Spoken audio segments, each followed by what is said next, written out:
Yeah, good morning. Good afternoon, sir. Yeah, Good afternoon to one and all. Once again, I would like to welcome you all in the day 2, third session of the webinar. I would like to extend my deepest gratitude to our honored speaker, Dr. Wasim Arif sir from NIT Silchar, expert in cognitive radio. Before starting the talk, I would like to give a brief introduction about our respected expert. Dr. Arif sir is currently associated with the National Institute of Technology, Silchar, India as an assistant professor, grade 1 in the Department of ECE. He is an active member of IEEE and IEEE Communication Society. He is also the branch chapter advisor of the IEEE ComSom NIT Silchar student branch chapter under Kolkata section and ex-com member of IEEE Kolkata section. He completed his Bachelor of Engineering in Electronics and Communication Engineering with gold medal from Bardhaman University, West Bengal, India, and a Master of Engineering in Telecommunication Engineering from Jadavpur University, India. He received his PhD from NIT Silchar. He has published over 60 papers, including reported international journal and conferences. His research interests include wireless communication, cognitive radio, spectrum sharing and mobility, resource sharing and allocation in 5G and energy harvesting. He has authored one book on spectrum handoff in cognitive radio network and filed 2 patents. He has earned various projects under the Government of India, sponsored by METI, NRDC, and DHE GOI. He is serving as the Associate Dean of Student Welfare and the convener of the Institute Innovation Cell. With this kind word, sir, I request to start the session, sir. Yeah, thank you, Dr. Ram, for this brief introduction. Without any further ado, I'd like to start my presentation. Dr. Ram, please confirm whether the presentation is visible to you. Sir, kindly share your, yes, sir, it is coming, sir. Yeah, just wait. Yeah, I'll be just doing it.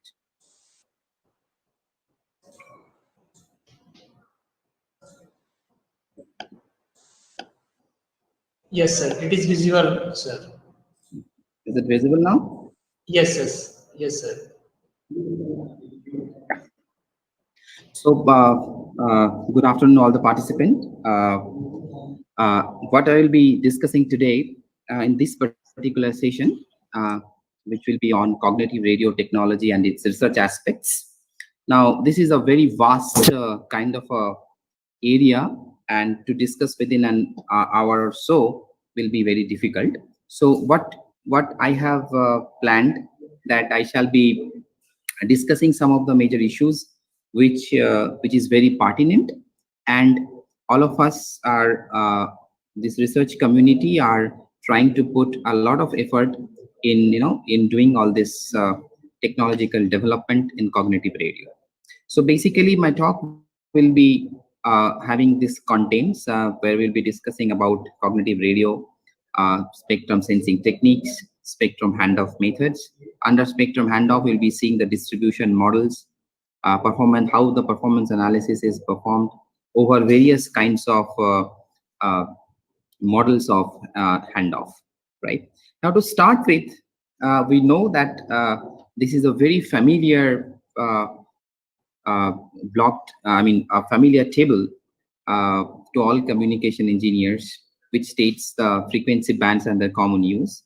We can see that these frequency bands are strictly and statically allocated to different applications, starting from extremely low frequency to visible light. So you can see that the telephone communication, which is in voice frequency range, is located at 300 to 3000 hertz. The television transmission, which occurs in this VHF and UHF range. Our cellular communication do exist in this UHF and SHF, I mean from 300 megahertz to 30 gigahertz. The present day cellular communication or sub 6 gigahertz communication is done on that. The future or forthcoming millimeter wave communication is certainly going to be above the microwave frequency, right, in the band of extremely high frequency, terahertz, and other components. So all these frequencies which we are referring to are basically allocated to some or the other applications. The most unfortunate, or maybe because of certain impairments, uh, the concern is, this cannot be dynamically allocated to other applications. So these frequencies are statically allocated, and that's a major concern, because if any static allocation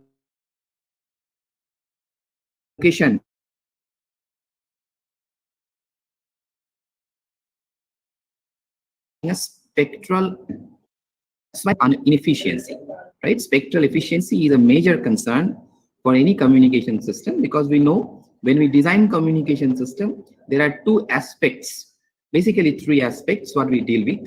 First one is your bandwidth, second one is the power, and third one certainly is the cost in manufacturing those products, right? So these are the three constraints that communication engineers dealt with in their daily routine.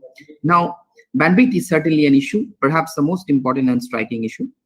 Now, this is the image which was used in the last slide.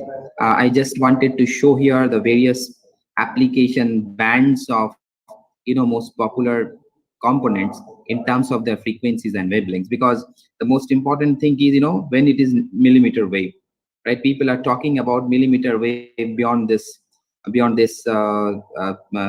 gigahertz link. All right. Now, we know that there are certain advantages of these lower frequency components, right? The lower frequency component, the striking advantage is, it has a wonderful penetration power, and the path loss component is very, now stably designed, right?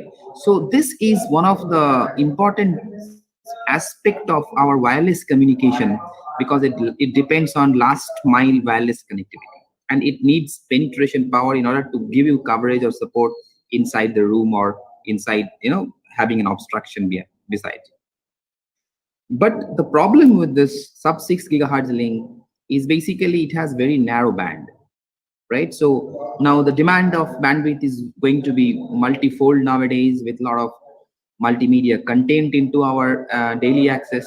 So therefore, this narrow band communication sub 6 gigahertz links are going to be not sufficient, right? So that's why people are trying to move to higher frequency bands, because as you move to higher frequency bands, the bandwidth is going to be very high, and you can support these higher frequency applications, right? So that's a trade-off.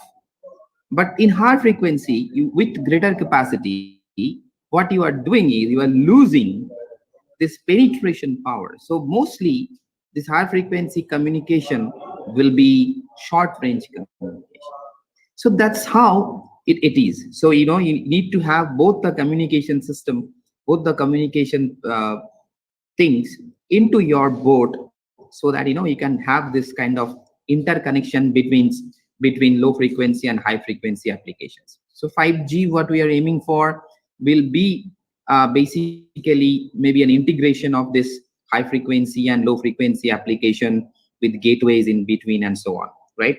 This is not a session where we can discuss this issue, but I'm sure over this period some of the experts will discuss about those aspects as well. Now, let us see what are the different standards of wireless communication we generally dealt with. So I just tried to show you the evaluation of mobile phone communication in order to create the curiosity over this session. And these are the basic standards of standard wireless communication what we are having today, starting from 2G, and we are heading towards 5G. Most likely by this year. This year was supposed to be the year where 5G is going to be officially launched, but due to this pandemic situation, it is halted. Anyway, so these are the technological components based on which this evaluation of generation of mobile system happens. Like, so in 2G, it was mostly two components, GSM and IS-136, which is CDMA. Now with the advent of GPRS, we actually came to access internet over our mobile phones. So that is a very breakthrough technology which GPRS offers to us. And then with increasing demand in data rate, increasing demand in data access, the technology evolves to edge, then HSP, and now people are talking in 4G, people are talking about long-term evolution. And this is certainly an integrated platform to offer higher data rate in a persistent technology, right? And now we are planning to move to 5G with LTE Plus or LTE Advanced. So this entire family is a 3GPP family. But this is the technological evolution that happened over the last 30, 40 years, starting from 1980 to till date. Now, these are the scenarios in terms of their services and data rate. In 2G, we are having only 10 to 100 kbps of data. In 3G, which is mostly governed by WCDMA and WMTS, offers 300 to 30 Mbps of data, mostly dominated by voice data and video calling. As we move on 3.5G, we have this HSP and 1x e-video. These are the technology which is based on which 3.5G was invoked. Now we have 4G, which is the main two components are LTE and WiMAX, which is offering 100 Mbps to 200 Mbps. And we are eyeing for 5G with LTE Plus, whose target is to offer you 1 Gbps data rate and latency is in the millisecond, 10 milliseconds. Right, and see the services. The requirement of services is going to be from low data rate voice services to very high data rate video streaming, device to device communication, machine to machine communication, and so on. Right, this is the evaluation of this till 5G. I mean, now we are at sub 6 gigahertz link. So this is the development. Now there is an important concept here, which is very striking. It was in 2000, the early 2000, when Mitola was publishing his dissertation. He actually coined a new concept called cognitive radio, right? We all know that. And it was basically a radio which can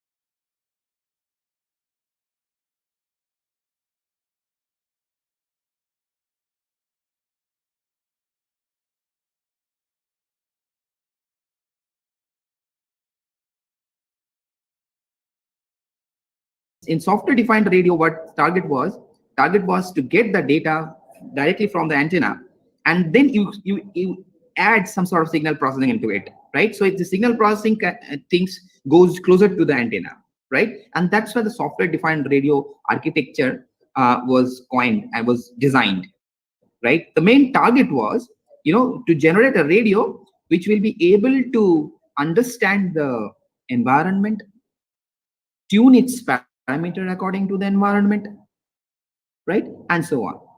So basically a radio which can actually sense and act, right, accordingly. So this concept was coined by Mitola, though in his dissertation he has mentioned about RKRL, or which was named as a radio knowledge representation language. So he was arguing that there should be a common language, so that for radio communication, it's so that every radio can communicate with lot of parameters. Say for example, the equalizers take the data. We can have the channel properties, right, from the equalizer, right, and can identify the significance of channel strength at later stage, right? So if the equalizers are not powered with some sort of software reasoning, right, then what will happen is this information which an equalizer does process may not be useful. But the information which an equalizer does is very important in order to get many important services, right? So what this software defined radio was aimed was, to introduce this cognition component in the software part in a radio hardware, right? So that was the first when this concept was actually in place, and further it has been retuned. And over the last 20 years, there has been a lot of research, lot of effort put by the radio communicationist and communication engineers.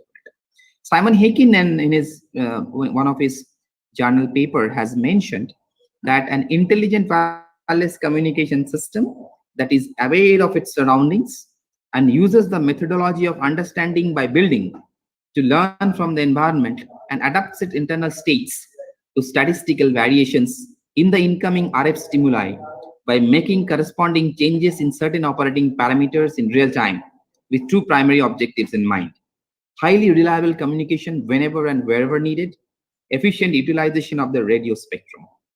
Right? The second point is most striking, right? Because a sub-6 gigahertz link is too much crowded. Right? So this was the cognition cycle that was presented by Mitola, where you can see that there is an observer which will observe the radio stimuli, the RF stimuli, and it will parse and pre-process those things, right? And it is connected to a segment called orient, which will actually establishes the priorities, whether this priority is immediate, whether this priority is urgent, whether this priority is normal, right? So based upon the priorities, it can actually instigate different parts of this cognition component, cognition cycles, whether to plan for something or whether to directly decide and allocate resources in many applications, right? Or it can directly act upon on emergency issues, right? So this cognition cycle can well be explained over here. What I have done is I would like to explain that cognition cycle a bit.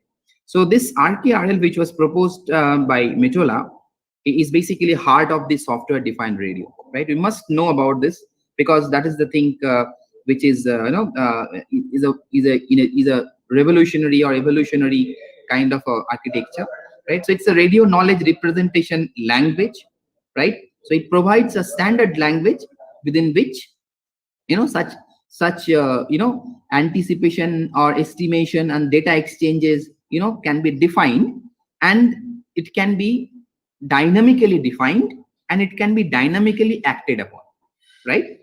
Now in this particular cognition cycle, the outside world provides the stimuli. The cognitive radio, which is the radio component, processes this stimuli to extract the available contextual cues necessary for the performance of its assigned tasks. It might analyze GPS coordinates plus light and temperature to determine whether it is inside or outside the building. Now, why it is important to understand whether it is inside or outside building? Because if it's an inside building, then there might be the PCAs or RF LAN and other things to be connected. If it is an outside of the building, then there will be other infrastructural network which it can be connected with. So this kind of decisions, this kind of decisions is to be made in order to make it more more reliable and more resilient to network, right? Now, in the second part, this incoming and the outgoing messages are parsed for content, right? Because we know about this sparsity because so that it can identify, it can discriminate, right? And it can take an inference from it, right? And then it yields a contextual cues necessary to infer the urgency of the communication, whether to act normal, whether to act urgently, and so on. For example, the radio knows that it is going for a taxi ride, right? If the user packets at the wireless information kiosk order a taxi. So whenever you are ordering a taxi from your from your mobile device, the mobile knows that it is going to have a ride in a taxi, right? So that intelligence, that processing of the sensing information is a part of this cognitive radio technology. It's not a very simple technology. It's very, very complex in a sense. So, and similarly, for example, if the main battery has just been removed, right? However, the orient stage immediately acts to save data necessary for graceful startup and to shut the system down, right? So whenever there is a battery discharge and battery is going to die down, what the intuitive understanding of communication system is, in whatever data that are in orient state should immediately be saved somewhere, right, in order to not to lose those data, right? All these decisions are very important, and to have a very efficient kind of a communication system architecture. And this cognition cycle gives this kind of flexibility to the radio conventional radio system, right? And he also mentioned that this cognition cycle or this software defined component can be used as a game of chess, right? So the network may orchestrate the game, or in some hands, cognitive radios will simply compete with each other, hopefully with some radio etiquette. Radio etiquette means every radio platform needs to follow and satisfy some sort of radio etiquettes. I mean, say for example, it could be signal to noise ratio, it could be the interference issues. All these come, I mean, the interface satisfaction. All these things comes under this radio etiquettes, which has to be satisfied by each component in the system, right? So we can assume that the game board is the radio spectrum with a variety of radio interfaces. It could be the radio band, it could be the air interface, it could be the smart antenna patterns, it could be temporal patterns, it could be spatial locations of infrastructure and mobiles, right? All these things could be, thought of, as a board, right? So these are the resources, all right? And RKRL provides a consistent way of describing this game board, right? So whenever you are using your mobile phone, which is embedded with SDR architecture, so it will assist you understanding these various radio components, right? And accordingly it will take a decision, right? So it needs to be something like that. And which moves are legal, how will one move impact others in the neighborhood? All these things are to be planned, all these things are to be incorporated into the system in order to get a complete software defined radio architecture, right? So software defined radio architecture is a full set. Cognitive radio component is a subset of this entire software defined radio architecture, all right? Now let us concentrate on cognitive radio, because this session is only on cognitive radio component. Now this is a spectrum allotment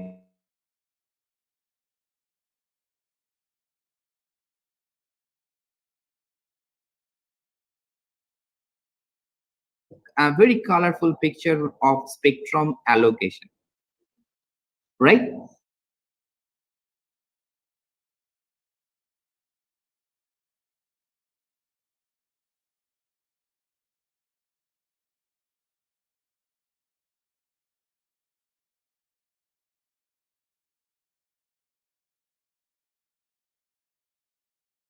So extended high frequency, all right?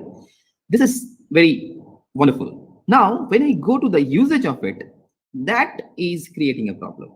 It shows, this particular slide shows the utilization or the spectrum occupancy in Chicago, which was done around in the beginning of 2010. And so they are saying that the spectrum utilization between 0 to 6 gigahertz is strikingly 15 to 85%. Means it sometime it is utilizing 15% of the total allocated bandwidth, right?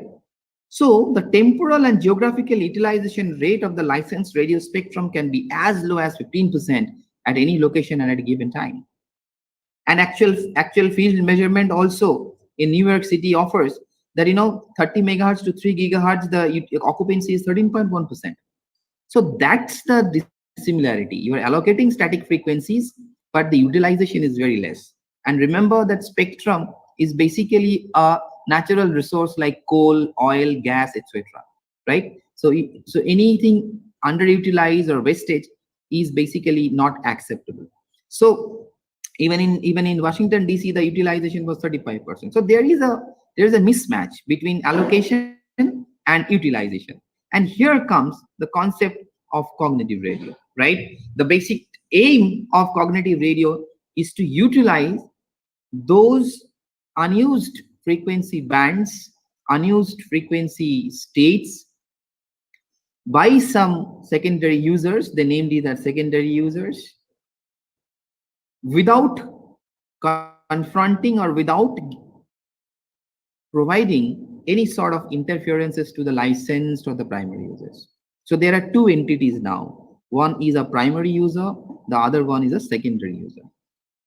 So primary user are the users which are licensed users, to that band, and there will be an unlicensed user or a secondary user which will be using those bands whenever they're unused without creating interferences to either of them. I mean, to the primary users or as well as secondary users. So that's the bottom line of cognitive radios in a sense. Now, how to do that? These are the four features of cognitive radio. First is spectrum sensing. The task is to identify the presence of licensed user and unused frequency bands. That's interesting. Second part is spectrum management. After identifying the spectrum, how to use those in secondary user, right? That's an important concept.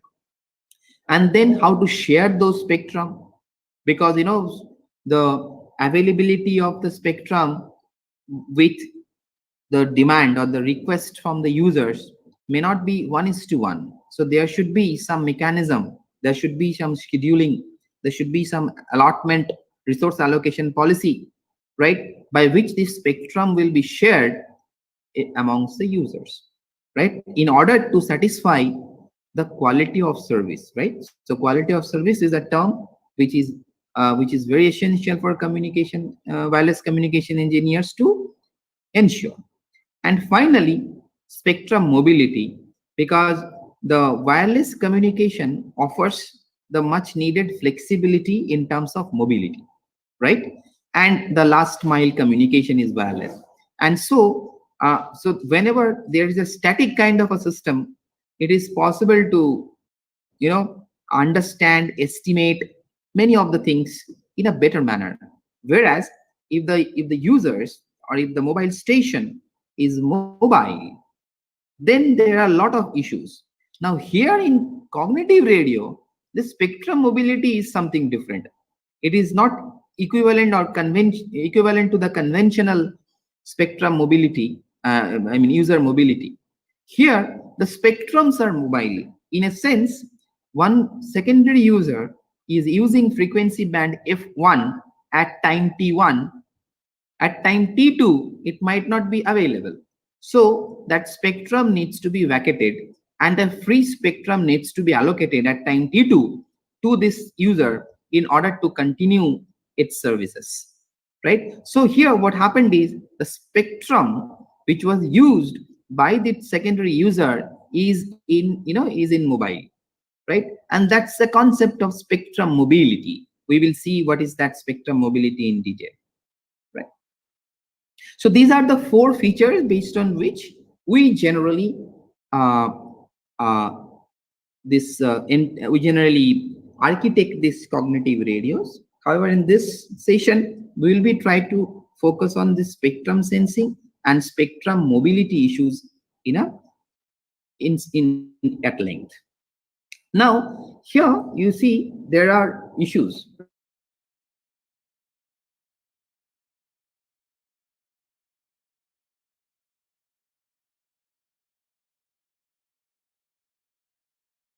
The primary right to show you is here transmitter which is designated by this tower, so it has a particular range. So these are the outages, and in this particular primary network we have some sort of primary users. This is the primary user, and there are certain cognitive radio users.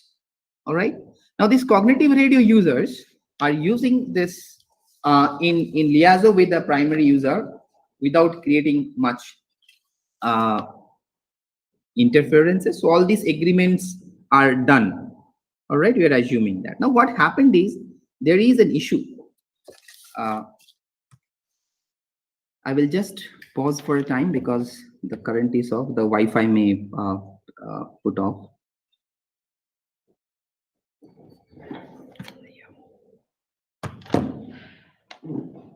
Dr. Ram, is it coming or the internet is gone? Sir, till now it is coming. Yeah, the power is off, so you know that it can. Yeah, yes, sir. Or Yeah. better, Yeah. sir. Anyway, I will continue. Okay, sir. Yeah, I'll connect it to my mobile phone system. So I just need a little time. I just switch it to.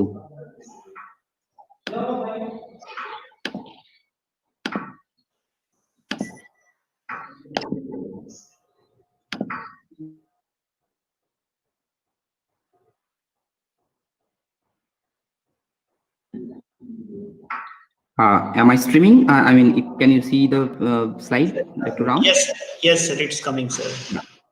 Yeah. So before we going into the details of the spectrum sensing and spectrum sharing things, spectrum mobility issues, this is an interesting thing which all cognitive users, cognitive radio community need to know, that there is a receiver uncertainty due to this multipath and shadow fairing.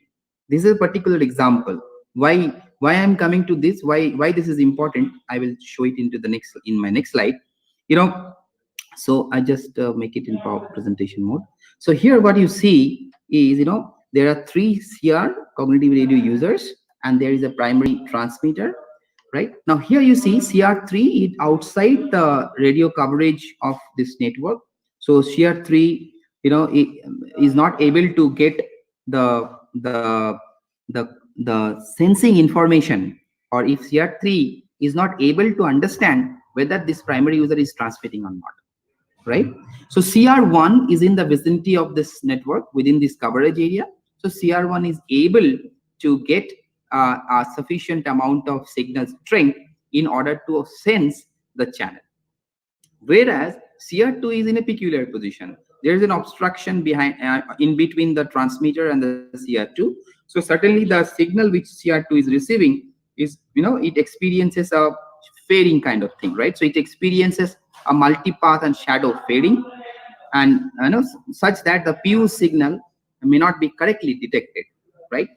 So it cannot. So the detection possibility by CR2 is questionable. All right.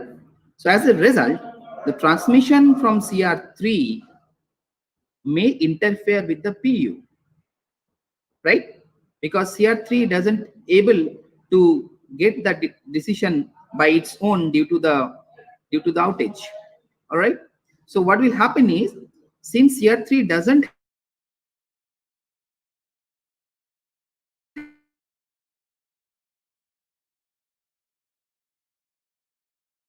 so CR2 also wants to communicate with it, but unfortunately at that period of time this PU was actually using that particular channel, so there will be an interference. All right. So this is the situation due to this shadow and multipath fading kind of thing. But think of a situation that due to the spatial diversity of this cognitive radios, they are located at a far spatial locations. If there is a cooperation between them, right? So the data which is received by CR1, which is a trusted data, because the signal strength is higher than a very good threshold, above the threshold, then what will happen is, this if this data could be shared, then these interferences could be avoided, right? So the urge is there should be some sort of cooperation between these nodes in order to make it more resilient, more reliable, right? So instead of having these individual observations, we can do what? We can derive decisions based on this specially collected observations, right? And this is called cooperative communication or cooperative sensing. And in this context, this could be, this could be of three types. It could be a centralized cooperative kind of a communication. It could be a distributed kind of a communication, or it could be relay assisted. These are very well known concept to those who have worked in this area of cognitive radio. Here what happened is, there is a fusion center, FC, in the centralized kind of a concept, where all the data are shared to this fusion center, and then the fusion center will take a decision based on certain algorithms and reverts back to all the CRs in order to update the status of the sensing channel. All right. So there are two kinds of channel. One is a sensing channel, which is in between the primary users and the CR users, right? This is called sensing channel. And secondly, there is a reporting channel, right? This reporting channel are nothing but, these are the reporting channels. These are the reporting channels. Reporting channels means channel in between the CR users to the fusion center. All right. So this is case of centralized kind of a communication system. Whereas in distributed system, they will be connected to each other. All the nodes will be sharing their data, the sensing data, and based upon that data set, they will take a decision whether they will take a decision. All right. This is something like distributed kind of a sensing, cooperative sensing. And there is another kind of a sensing system, which is called relay assisted, where this network is in kind of a hybrid system, where some of the nodes which are not having a very good kind of a RSSI or kind of good signal strength uh, due to multipath or other phenomenon, it can it can send their data to some node, and that node can actually relay the data from to the fusion center. Now here, interestingly, so everyone will be configured in two manners. So this relay is basically able to transmit its own message, I mean own decision local sensing data, as well as it is capable to relay the data coming from this CR4 or CR5.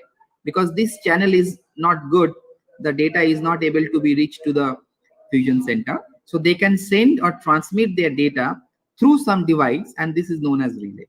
So these three kinds of architecture is possible in order to increase the spatial diversity gain or cooperative gain. All right. So in cognitive communication, in cognitive radio communication, we generally take either of these models, right? Either it's a centralized model, or it's a distributed model, or it's a delay assisted model. All right. And then process the various algorithms in various parts of the stack. All right. Moving on, this is the framework of this centralized cooperative sensing. This is interesting to just refer to, because centralized cooperative sensing is used in many literature,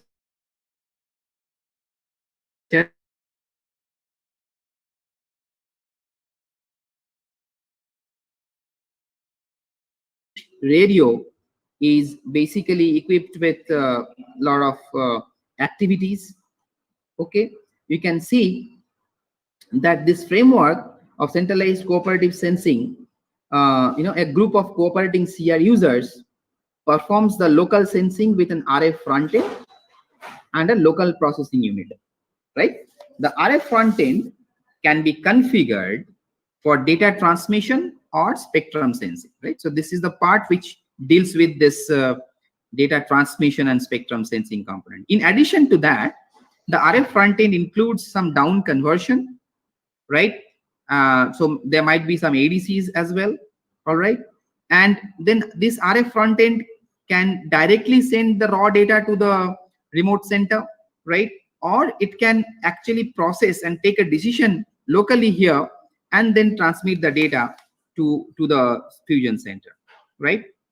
So once the raw sensing data or the local decisions are ready, there should be some MAC layers which needs to be invoked in order to access the control channel for reporting the sensing results. So this is basically a framework where starting from the radio channel. So these are the sensing information. So these are the CR nodes. So this is the RF node. They can process the data. They fuse the data. They can go for the hypothesis testing. Hypothesis testing means, say, the test statistics of the result T. The test statistic of the result is T. Test statistics of the result is T. And now this T is greater than a threshold, or Ti is less than equal to a threshold. Based upon that, it will take a decision, either it is H0 or it is H1, right? So these are the two hypotheses which are used, say presence of a signal, absence of a signal, right? So this binary hypothesis testing could be done in the local front end, and then it can take a decision, and then it can send it to the CR0. CR0 will take accordingly and send it, fuse those data, right? And then through its RF front end, send it to the through the reporting. You use a control channel to send the data. All right. Now, the most interesting part in this entire discussion is the spectrum sensing component, and there are many strategies, many aspects of this spectrum sensing things in cognitive radio. The first one might be a pilot detection via match filter technique. There could be an energy detection technique. There could be a multi-tapper spectrum estimation technique. There is a method called filter bank spectrum sensing technique. There are wavelet based edge detection technique. All right, so there are multiple kind of technique which is available, which is proposed over the years in literature uh, in detail. All right, now let us see some of them in some in our discussion here, henceforth. This is actually the division of classification of spectrum sensing techniques. It could be coherent spectrum sensing, it could be non-coherent, it could be a narrowband spectrum sensing or a wideband spectrum sensing. Narrowband means the spectrum sensing window is of narrow bandwidth, or it could be a wide band with multiple bands in it, right? So and fusing this four set, we can have different kinds of techniques.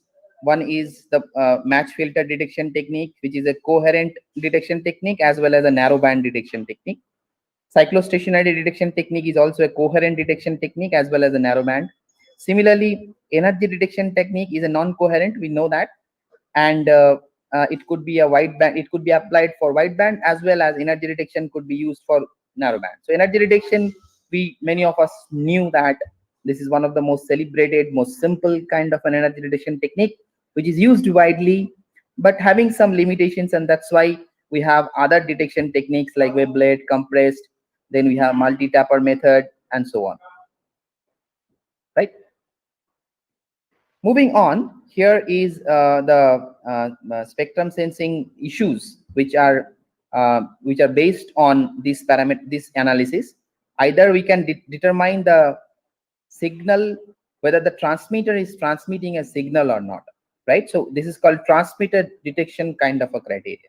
Like for example, in an area whether the television transmission system is, television is something where a large uh, area is covered with high power kind of a transmission, and it's a static kind of thing. So maybe whether the channel is transmitted at a particular time slot t1, that could be detectable, right? So we are trying to detect whether the transmitter is transmitting a particular slot or not, right? So this kind of techniques are transmitter detection. So you will be able to know whether a signal received, right, is having the transmission or no. This is the presence of the signal. So if the transmitter is transmitting, we are getting some signal, otherwise we will be getting the noise only, right? So basically these are the transmitter detection type, and whatever thing we have discussed in the previous slide, this match filter, energy detection, cyclostationary detection, all these are basically detecting whether the signal is present in the incoming signal or not. And this is directly related to the transmitter detection, because if transmitter doesn't transmit, then there is no question of getting this signal. There will be cooperative detection as well, and there will be interference temperature detection, right? So here let us start with some discussion on match filter. We know that match filter is an optimum detection technique. The match filter detection is an optimal detection method normally used in a situation where an SU has a priori knowledge of the fuse signal. We know that for match filtering, we know the template in order to receive the signal. So we need an a priori information about the incoming signal, and that's the disadvantage of this match filter. But certainly match filter offers and most interesting or most important advantage in terms of it offers the maximum SNR at the time instant or the sampling interval, right?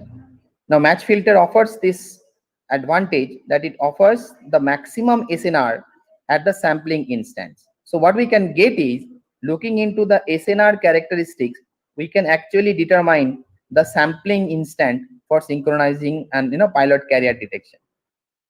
So that's the most interesting advantage a match filter offers us, right? So, and analytically, a match filter is optimum filter, which response is nothing but the inverted version of the incoming signal, right? So to give an example, I just have put some example here. Say for example, your transmitted pulse is a rectangular function of width t. So this is the causal signal. So the match filter characteristics will be this flipped version of it, and then this we introduce some delay in the signal, and then when the signal is received, this is the received pattern of the signal, and when you enter this signal into the match filter, so this one is your match filter impulse response, this one is your signal, noisy signal. So when they two convolve, you are going to get a waveform like this. Now you see here that the peak SNR you are getting at the sampling instant, right? So from that you can get this informations, right? This sampling informations and other thing. All right. And also the output peak is proportional to the energy impulses, right? And based upon that, you can take a decision whether the signal is above some value, above some threshold, or below some threshold. All right, this should be y less than t. All right. So that's how match filter works. Now there are certain disadvantages of match filter, as I told you, that in match filter, the priori information is required, but in a complex wireless environment, having a priori information about the signal for all the cases may not be possible, right? So this is a very difficult limitation for this match filter, right? And other drawback is susceptible, these match filters are susceptible to frequency offsets, uh, and if there is a loss of this frequency offset, then there will be loss of synchronization. So in match filter, you have to maintain the synchronization, and due to the offset susceptible to frequency offset uh, characteristics, you might lose the synchronization. So these are the two limitations of match filter. But match filter theoretically offers the best of an optimum filter kind of a response to the incoming signal. So match filter can be used, but provided if you're using a match filter, you have to have that a priori knowledge. So the application where you are going to use the match filter must be specifically mentioned. Otherwise, if you make it a generic use, then it could have so many problems associated with it. The second one, which is most striking, is this energy detection, right? And there are good literatures where you can find out the energy detection application, and they have urged energy detection to be used for spectrum sensing techniques. And over the years, energy detection techniques are widely used, uh, and it has certain advantage. The advantage is its simplicity. Advantage is it doesn't discriminate signals, right? Whatever signal comes, it takes the data from it. I mean, whatever the value it want to calculate. All right. Now, in this energy detection, this is certainly a non-coherent detection technique. And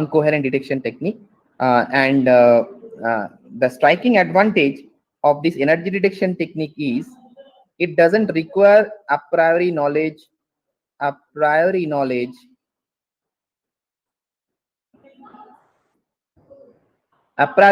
the pilot data, right? So that's a very important advantage, because in match filter we have seen that we need a pilot data information a priori, right? So here you see in this energy detection technique, what we do, we use a squaring device. So whatever signal comes, we are squaring it and then integrate over a period t, and then takes a decision based on the value that we achieve during that period, right? So it's basically calculating the signal strength during that period, and if this signal strength is above certain value, we are assuming or we are concluding that there is a signal or not. Say for example, if there is a signal and you are receiving this signal plus noise, I'm assuming that the channel gain is unity. All right.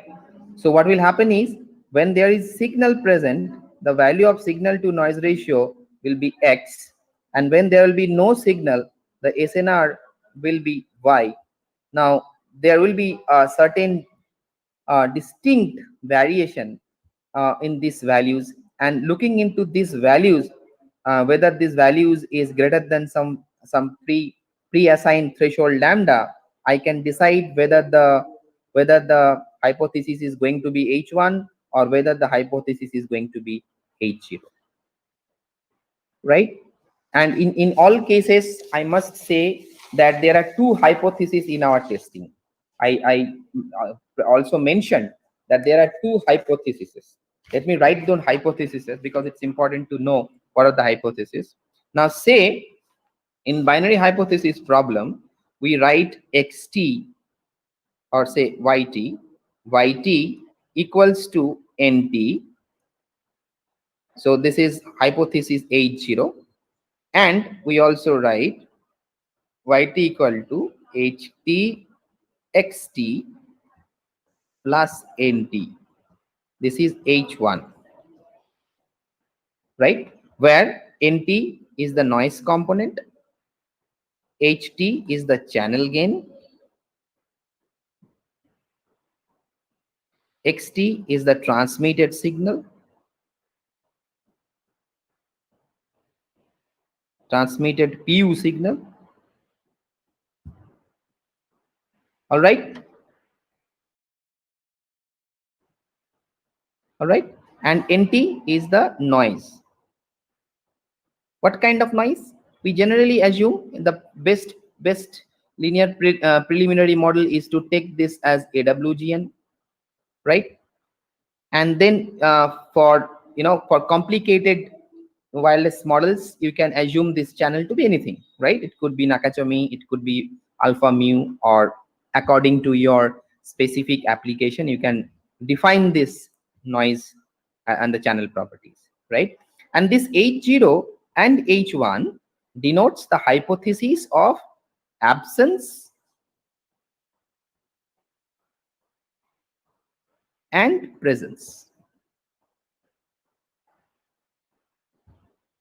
All right. So based upon the statistics you are going to have in the threshold device, you can take a decision either an H0 or H1, right? And this is what the energy detection does, right? So it takes the signal, square the signal, then takes the integration. So it's basically calculate the signal strength during this period or a window, and then based upon that state statistics after the integrator, it takes a decision whether the signal is present or signal is absent.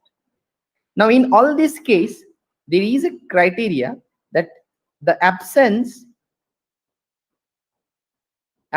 could be recognized as presence, and presence could be recognized as absent, right? So there are some probabilities associated with the performance analysis of any spectrum sensing technique, right? And most generic and most importantly, they are this probability of false alarm and probability of detection, right? So say I can write this probability of detection PD as P decision. I can write, say decision is what I'm going to take. Decision equals to H1 given H1, right, equals to P test statistics value Y1 greater than lambda when H1 was transmitted, right? So where Y is the decision statistics and lambda is the decision threshold. All right. Okay. So the value of lambda is set depending on the requirements of the detection performance. Right. So for probability of detection, the typical value of PD in many applications, it should be greater than 0.9. All right. Whereas probability of false alarm, or PF, is written as P decision equals to, it takes a decision in favor of H1 when H0 was actual case, and it could be written as Py greater than lambda given H0. Right. So this is probability of false alarm, and probability of false alarm should be very minimum in order to have a reliable kind of a communication system. Right. Cognitive case, and in most value it should be less than 0.1. Right. The typical values what we do use. Right. So this PD and PF are very important parameter in analyzing the performance of any spectrum sensing technique. Right. And we know another important parameter called ROC, or the region of convergence. Right. Receiver operating characteristics. In terms of this, in our case it is receiver operating characteristics, and this ROC curve is nothing but it's a curve which you get this PD versus PF. Right. So you plot PD in one axis, PF on the other, and whatever you get is called the receiver operating characteristics, and which is basically a performance measuring metric for the sensing techniques. All right. So whatever sensing technique you go for, these are the parameters which we generally use for performance evaluation. There are other parameters like probability of misdetection, PM, which is nothing but probability 1 minus PD, probability of detection. Right. So this way there are some parametric format or parameter which are essential to understand for analysis of the performance of these various techniques. Okay. These are the things what we have defined. I'm not going into discussion on these parameters, but these are very standard probability and statistical parameters which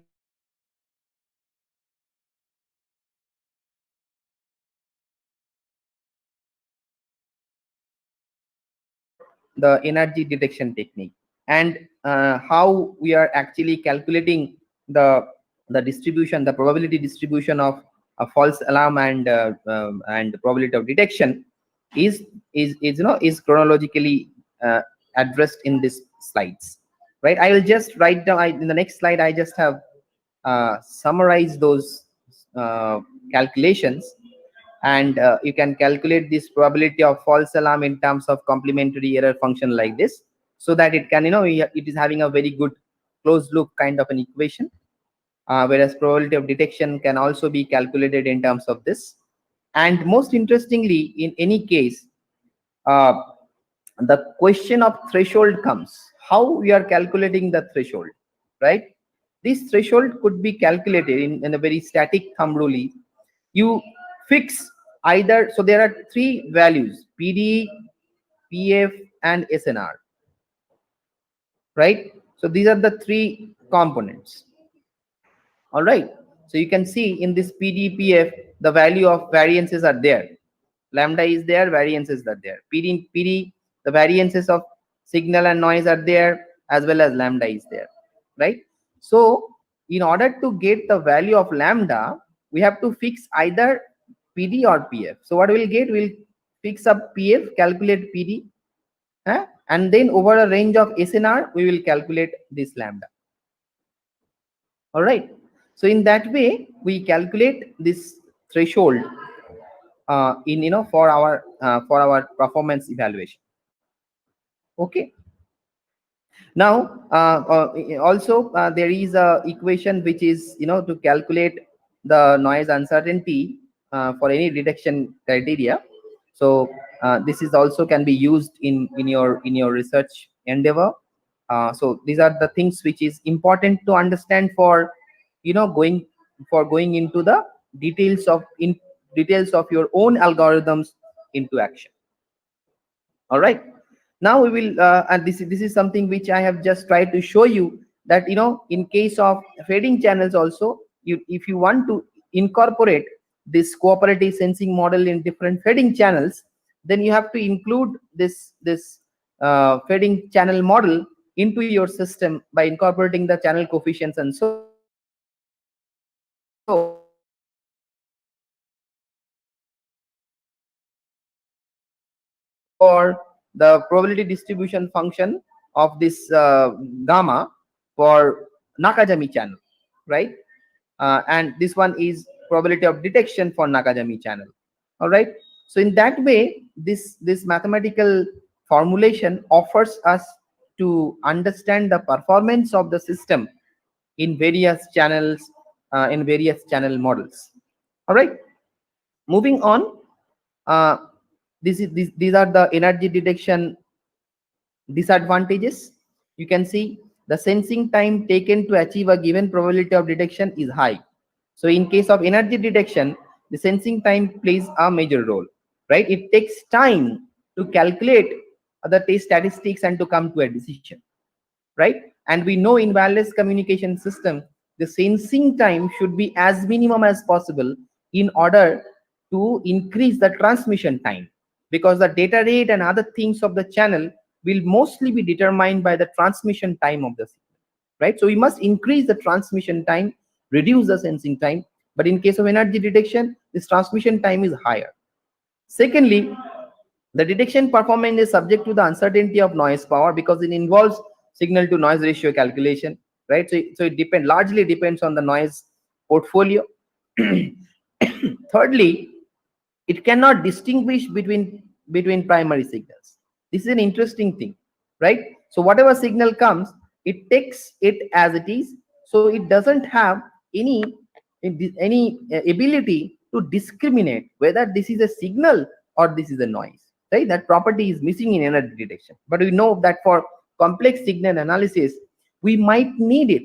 We might need to know what kind of signal that is coming to us, right? And for those applications, this energy detection is not going to be applied.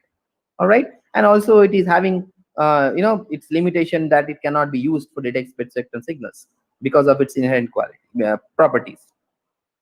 All right. So these are the basic limitations of energy detection technique.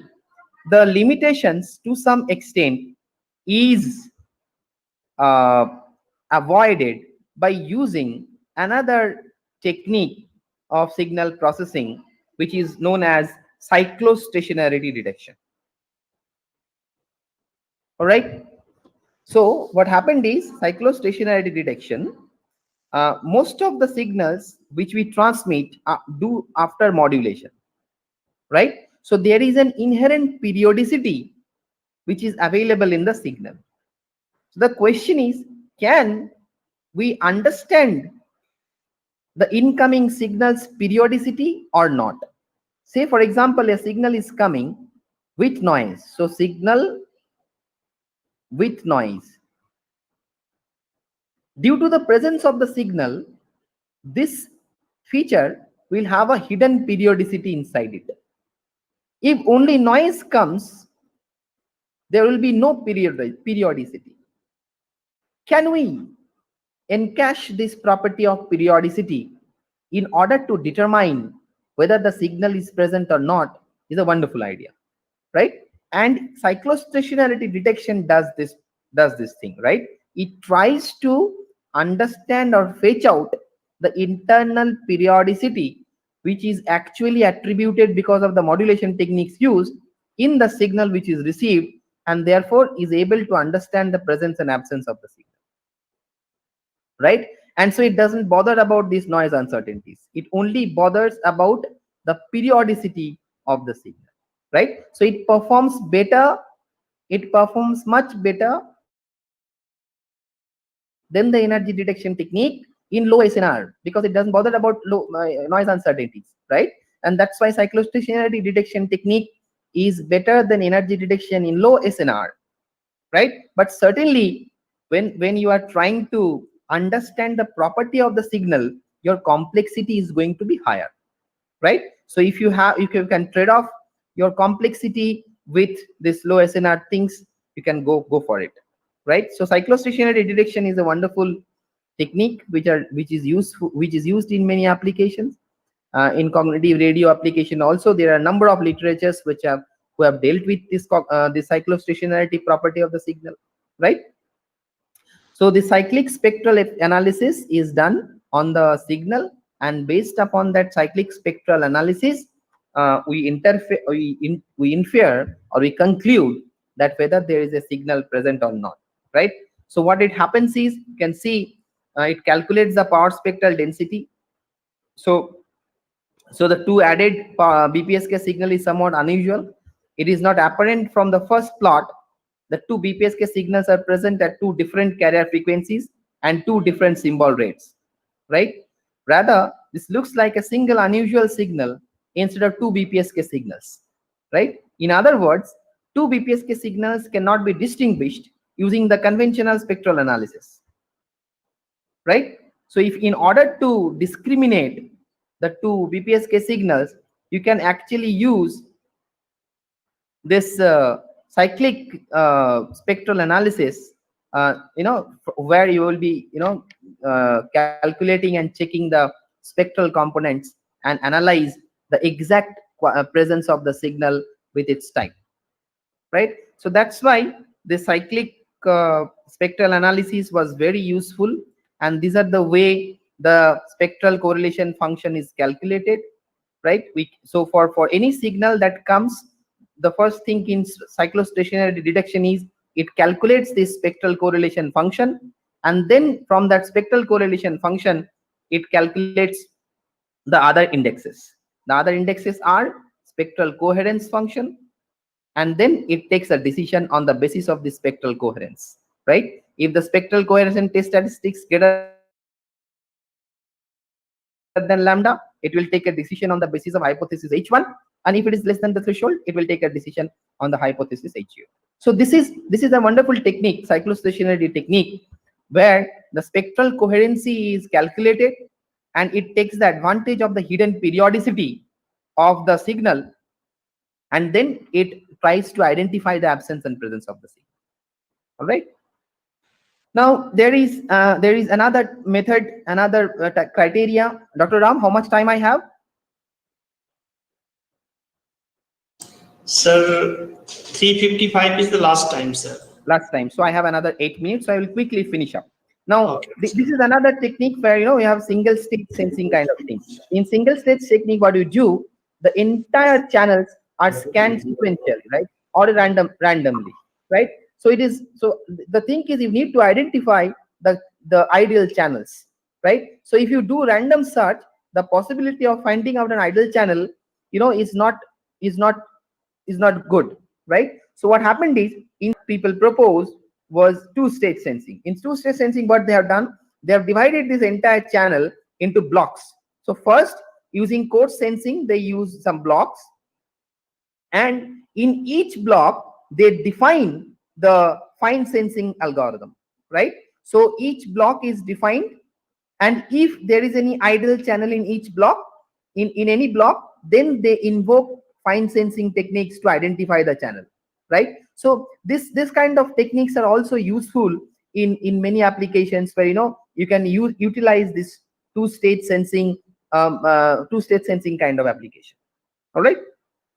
Now I will come to rather an interesting thing uh, uh, of this.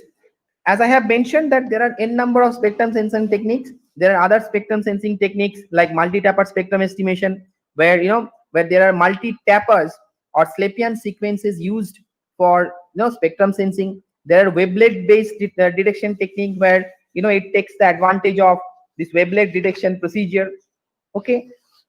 And there are compressed spectrum sensing, where we know that in compressed spectrum sensing we can actually detect the signal which is sampled below the Nyquist rate, right?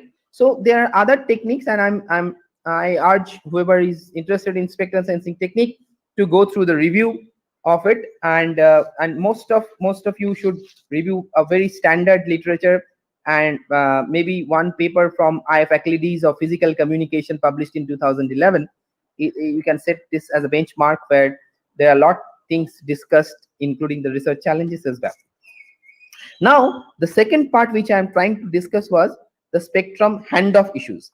We know that in mobile cellular communication, this is the phenomenon by which the spectrum handoff is invoked, right? So here there are intra-cell spectrum handoff, right? There is a standard handoff between two base stations, right? So there could be a standard handoff. There could be inter-BSC handoff, so involving one BSC, right? So that's the kind of thing, and it could be inter-system handoff from one MSC to the other, right? I'm assuming that this BTS, BSC, MSC, all these things are known to you. So in a cellular communication, this MS stands for mobile station, BTS stands for base transceiver systems, BSC base station controller, and MSC master station controller. And I'm assuming that the participants are able to understand what are these. This is a system where I have tried to show you the cellular handoff mechanism, right? And it may be of different kinds. It could be soft handoff, it could be hard handoff, it could be mobile assisted handoff, right? I'm not going into the details of this. This is where I have shown you the handoff strategies, right? So here is a handoff, hard handoff case. What happens is, if the RSSI, or if the signal to noise ratio is weak and it's below a threshold value, it tries to hand it over to another system, right? And in hard handoff, it breaks the previous communication and makes the connection, right? But in soft handoff, first, before breaking the connection, it actually takes another connection, and based upon the signal strength, it will hand it over, right? So these are the phenomenon which is happening in cellular communication. But what happened in cognitive communication, in cognitive radio, right? That's interesting. So this is the primary users allocation. Here I am showing you there are 4 channels, different network, right? Network 1, network 2, network 3, network 4, and there are primary users assigned to it. You see that at one instant of time in network 2, these are the portions which are unused, right? And these are called spectrum holes in terms of mobility of the spectrum. Now, how can we use it? That's what we are trying in cognitive radio, right? So one way is we can allocate these cognitive users in those slots, provided they are not going to interfere with each other or with the primary users. So that's the concept of mobility in terms of spectrum, right? Now here I'm going to show you a system model by which we are going to define the spectrum mobility. Now here you see, here there is a CU transmission. CU stands for cognitive user. Now this was a primary channel, this is the licensed channel, and at a time a primary user wants its channel back.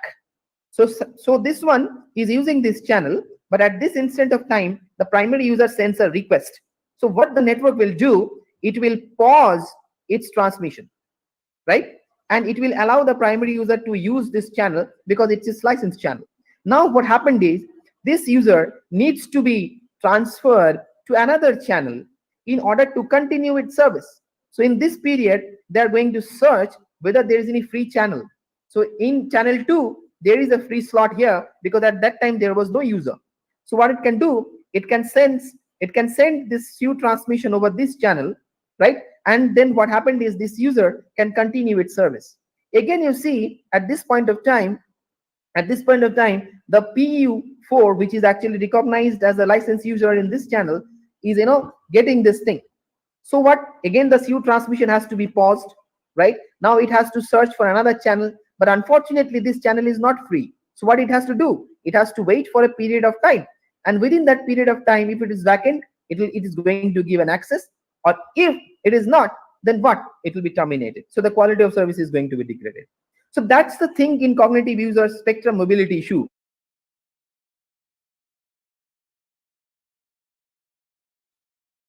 Handoff there, and from there to there, and so on, The target is to ensure that this service of the cognitive user must be seamlessly connected and terminated in a regular manner.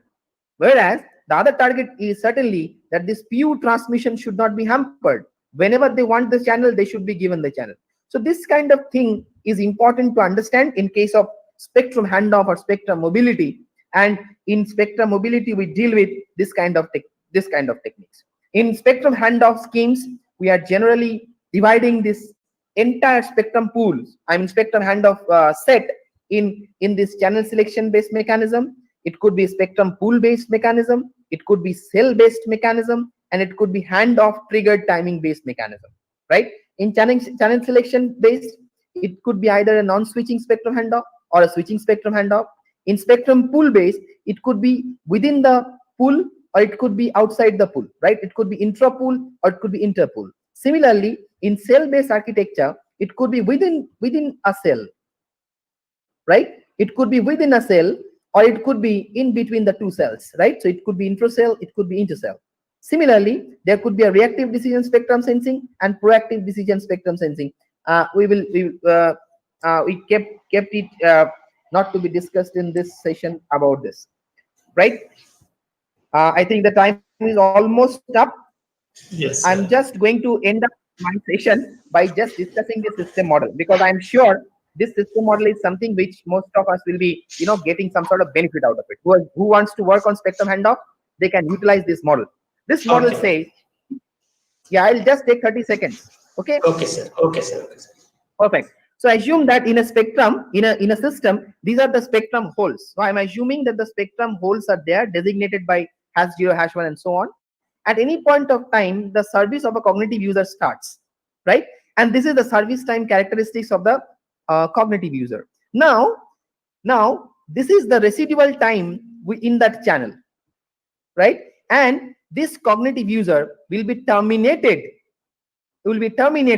If after that interval h, it is not going to get any channel, right? So what is the model? Model is it will have its first handoff when there is a channel available and the service time is greater than the residual time, right? So you will get the first handoff.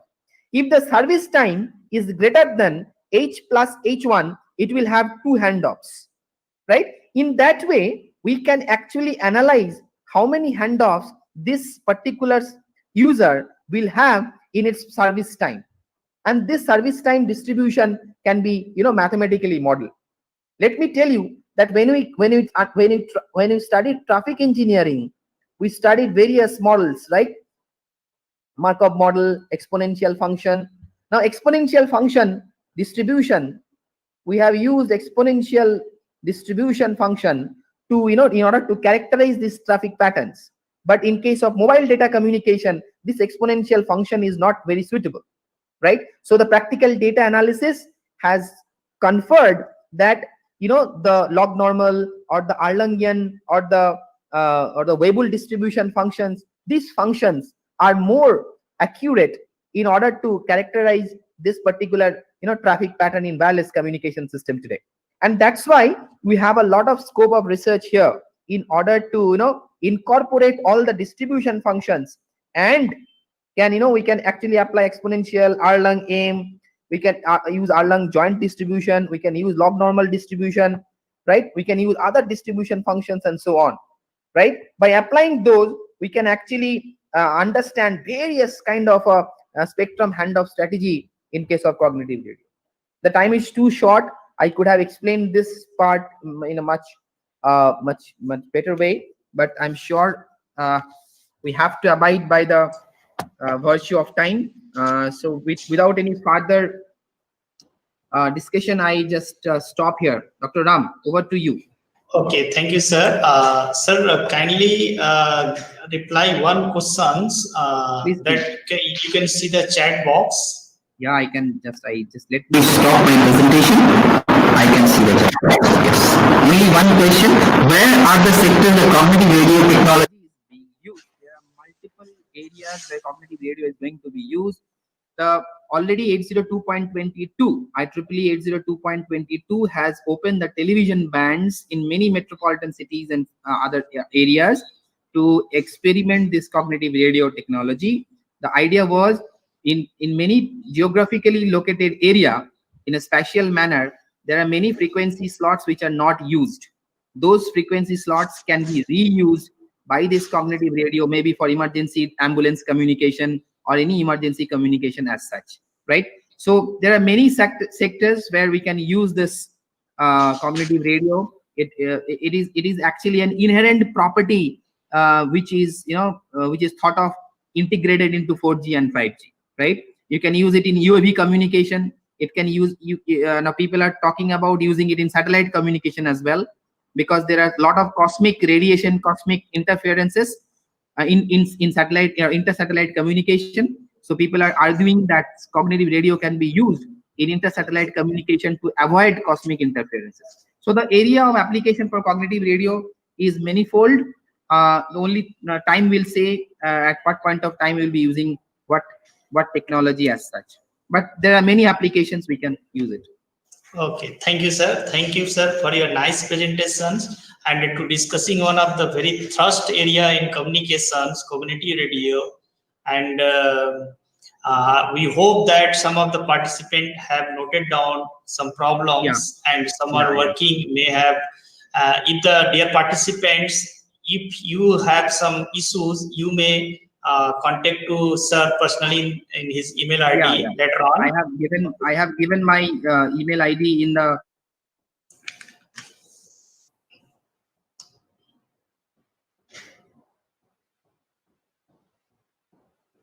Okay. Thank you, sir, for the nice presentations. Thank you. I'm extremely sorry that I couldn't manage to finish it up within that stipulated time. I take that. I take that. Okay, sir. Thank you, sir.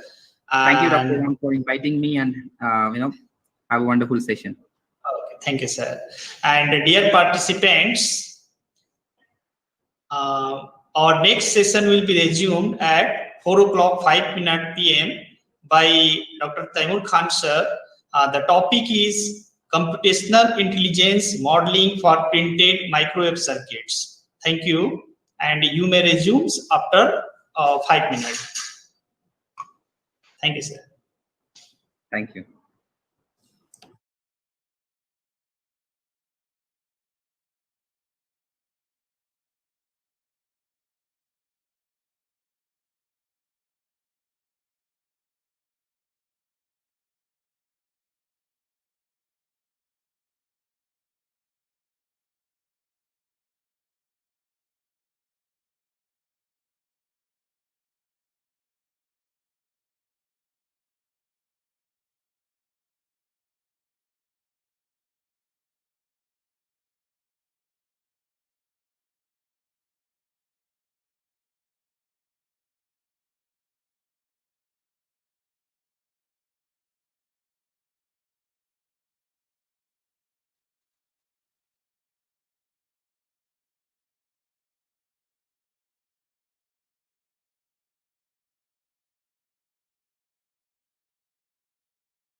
Very good afternoon, sir.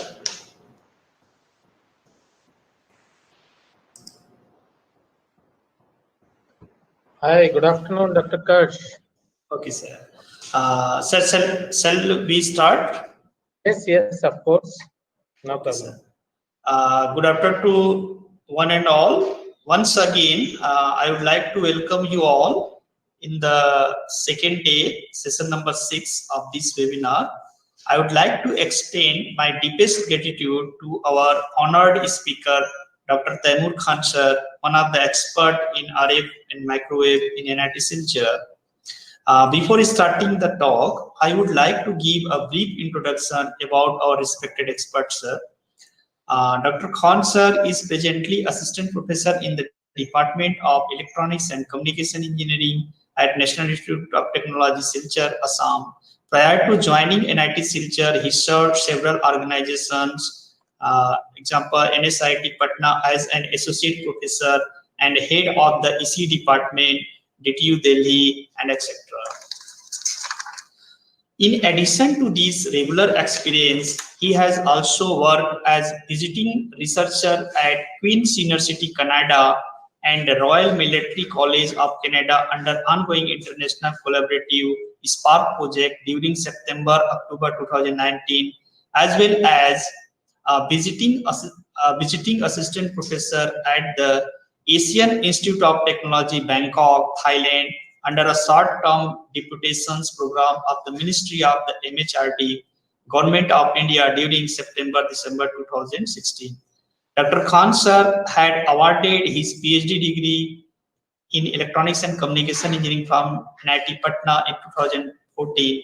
His active research interests include printed microwave circuits, electromagnetic band gap structure, ultra-wideband antenna, dielectric resonator antennas, ambient microwave energy harvesting, and artificial intelligence paradigm in electromagnetics. Dr. Khan sir is an active senior member of IEEE USA, senior member of URSI Belgium, and a fellow of IETE India. He is also a member of the editorial board of Wiley International Journal of RF and Microwave Computer Aided Engineering.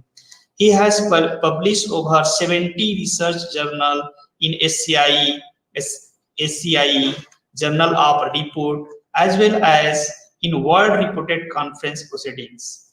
Currently, Dr. Khan sir is executing 3 funded research projects, including one international collaborative research project with Queen's University, Canada, under the SPARK scheme of Ministry of the HRD, Government of India. In the month of July 2020, he has been granted another international collaborative research project with California State University, Northridge, USA, under the Sir Vajra scheme of Government of India. Most recently, in September 2020, Dr. Khan sir has also been selected for the prestigious National Award IET Professor SBC Aya Memorial Award 2020. Also in November 2020, a research book on elements of radio frequency energy harvesting and wireless power transfer system, edited by Dr. Khan sir from NIT Silchar, Dr. Nasibuddin from Singapore, and Dr. Antar from Canada, is going to be published by CRC, Taylor and Francis, USA. With these kind words, I request you, sir, to kindly start the session, sir. Thank you, Dr. Kirsch, for a nice and lengthy introduction. Anyway, hello everyone. Myself, Dr. Taimur Khan, working as an assistant professor in the Department of Electronics and Communication Engineering at National Institute of Technology, Silchar. First of all, my sincere thanks to the convener of this webinar, Professor R.H. Lashkar, Professor M. Paul, all for coordinator, Dr. Kirsch, Dr. Chaudhary, Dr. Hussain, and Dr. Prasad for giving me an opportunity to deliver a talk in this 1 week long webinar on recent trends in signal processing and communication. It's financially sponsored by TechIP 3 and organized by Department of Electronics and Communication Engineering, NIT Silchar. Before going into the presentation, let me share the screen first.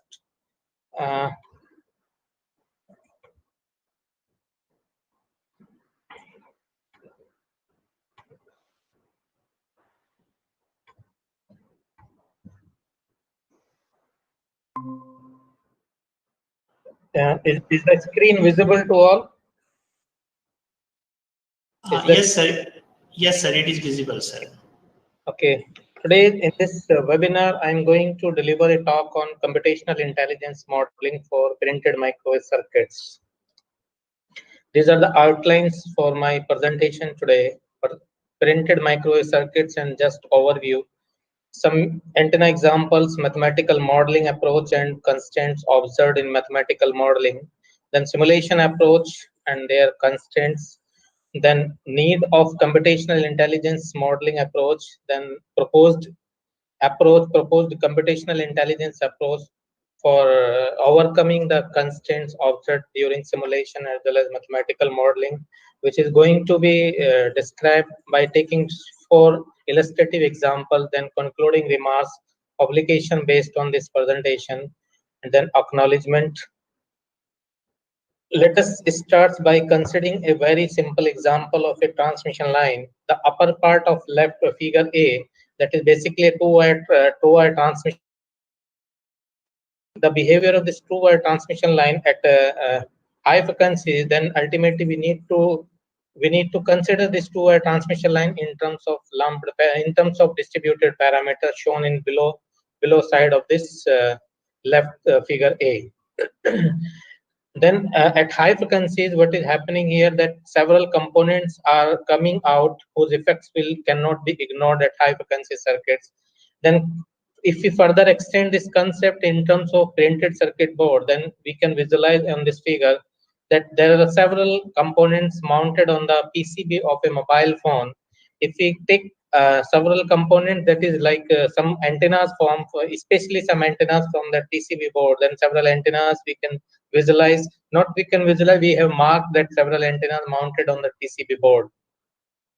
Then so a category of microwave circuits can be considered as active circuits as well as passive circuits. Here we have marked only some passive circuits, and that's why which I am going to elaborate in this presentation. That is, first components is the printed antennas, printed circuit antennas, printed filters, then combination of antenna with filter that we popularly call at filtena.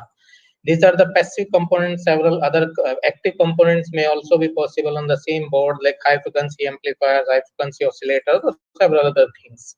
Now, coming to the as far as present talk is concerned, in this one we are going to focus only the first part, that is printed antennas, then modeling of printed antennas, then finally some problems to be highlighted with the existing traditional way of mathematical modeling as well as simulation approach, then the proposed solution for overcoming the challenges in the traditional way of modeling, then that is the computational intelligence based modeling.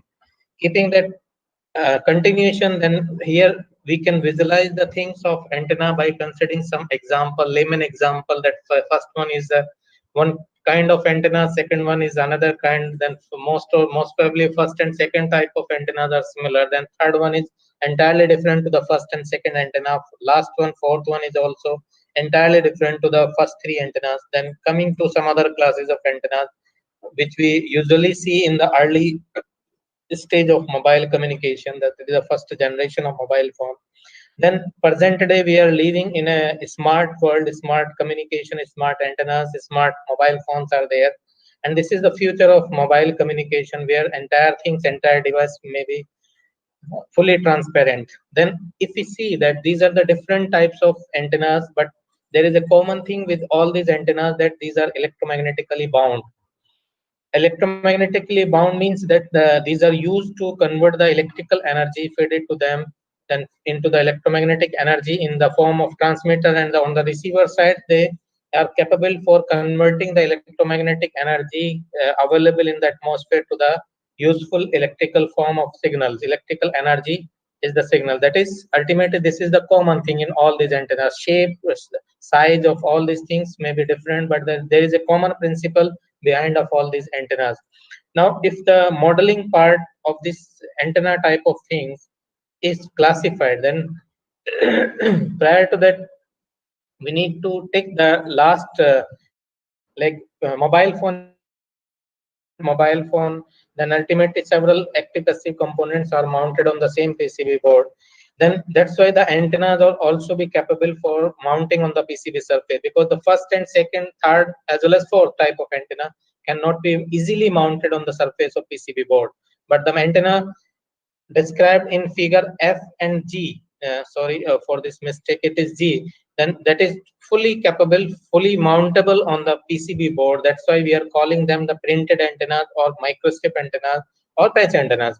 Now, the concept of printed antennas came into existence in 1953, but it has taken around more than 20 years to come for the first practical microstrip antenna. That microstrip antenna is basically having a ground plane, conducting ground plane on the one side of the PCB board and the radiating patch on the other sides of the PCB board.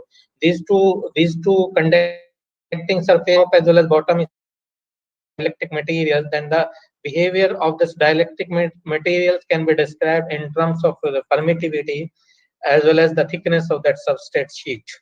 Then the overall radiation mechanism from this type of antenna, from this type printed antenna circuits, is basically defined in terms of shape of this radiator feed lines, behavior of this feed lines, as well as the behavior of this dielectric material, as well as the behavior of this below mounted ground plane.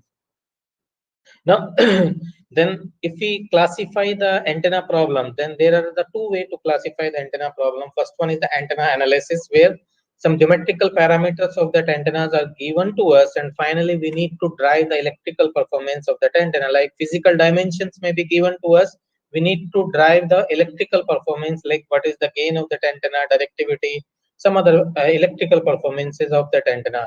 Whereas in synthesis part, the electrical performance is given to us, then we need to drive the geometries capable for generating the electrical performance, electrical parameters for that one. Then these are the two different ways for classifying the antenna problems, that is antenna analysis as well as antenna synthesis. As far as generalized modeling concept of antenna problems is there, then there are the two ways for classifying the antenna problem. First one is the analytical methods. Different analytical methods can be used for modeling of antenna, that is transmission line model, multi-port network model, cavity model. On the other side, numerical methods have already been derived for modeling of that antenna, that may be as analysis as well as synthesis of that antenna. Method of moment, finite element methods, then spectral domain technique, finite difference time domain. These are very much popular techniques, numerical techniques used for modeling of the antenna problems. Then if we, because as far as talk is concerned, then I'm not going to detail into these methods. Just I have inserted these methods just to create a continuity in the presentation, nothing more than that. If we see the overall performance of these two category of method, that is the analytical methods are very simple, physical, based on physical assumption, but the main problem that these are useful only for the regular geometries with thin substrate, thin substrate only. The thickness of that substrate must be very thin for this type of method. Then the other side, that is numerical methods, are capable to both irregular as well as regular geometry. Fairly good results as compared to analytical methods are obtained in case of numerical method. Complexity, because these two things, that applicability to irregular geometries as well as fairly good results at the cost of fairly complexity in the form of mathematical equation, that is entire mathematics tried for the numerical methods in the form of integral equations.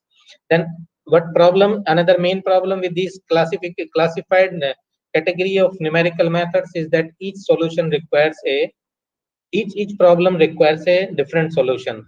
Then another, if we conclude the overall constraints observed with the analytical methods as well as numerical method, that the obligation for having a new solution for every minor change in the geometry in numerical methods, as well as the problems associated with the thickness of the substrate in analytical methods lead to complexity as well as processing cost.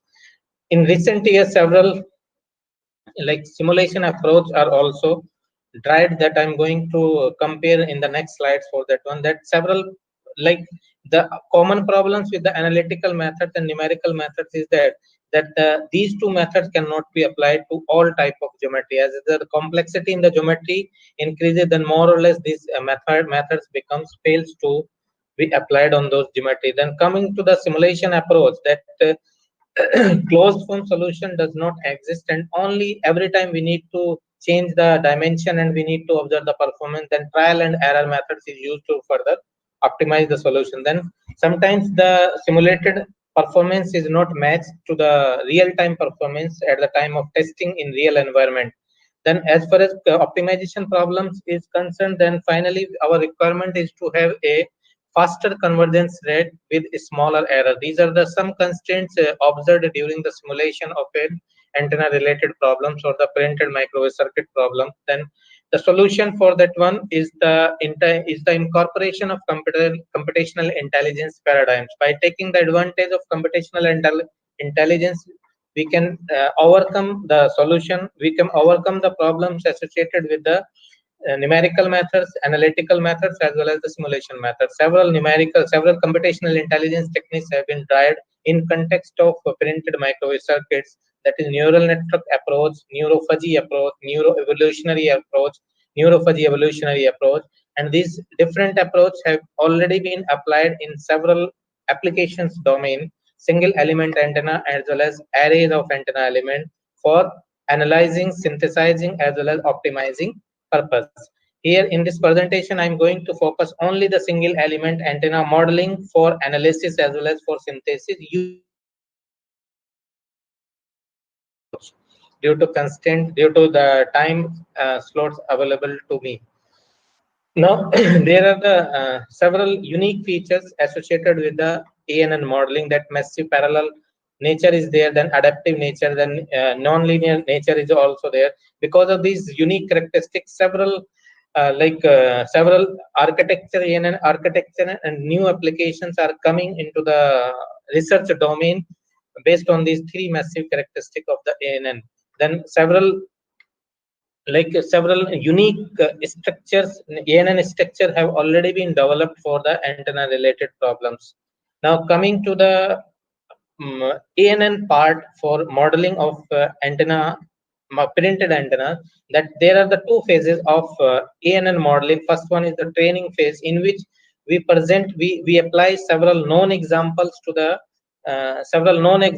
an artificial neural network structure along with the corresponding outputs. Then by doing the same process, we find out the we need to observe the performance of that neural network model by applying a one input and its corresponding output. Then finally this entire process goes on for several number of patterns, and finally when this all the patterns are applied successfully, then the all weights and biases values within that red mark block are updated, and finally that updated versions of weights and biases we call them as the knowledge gain, that the this neural network model is perfectly trained. After that one, what we do, that the knowledge attained by the neural network model in terms of synaptic rate and bias values are applied to another structure of similar size, same size. Then finally a new example is applied to that one.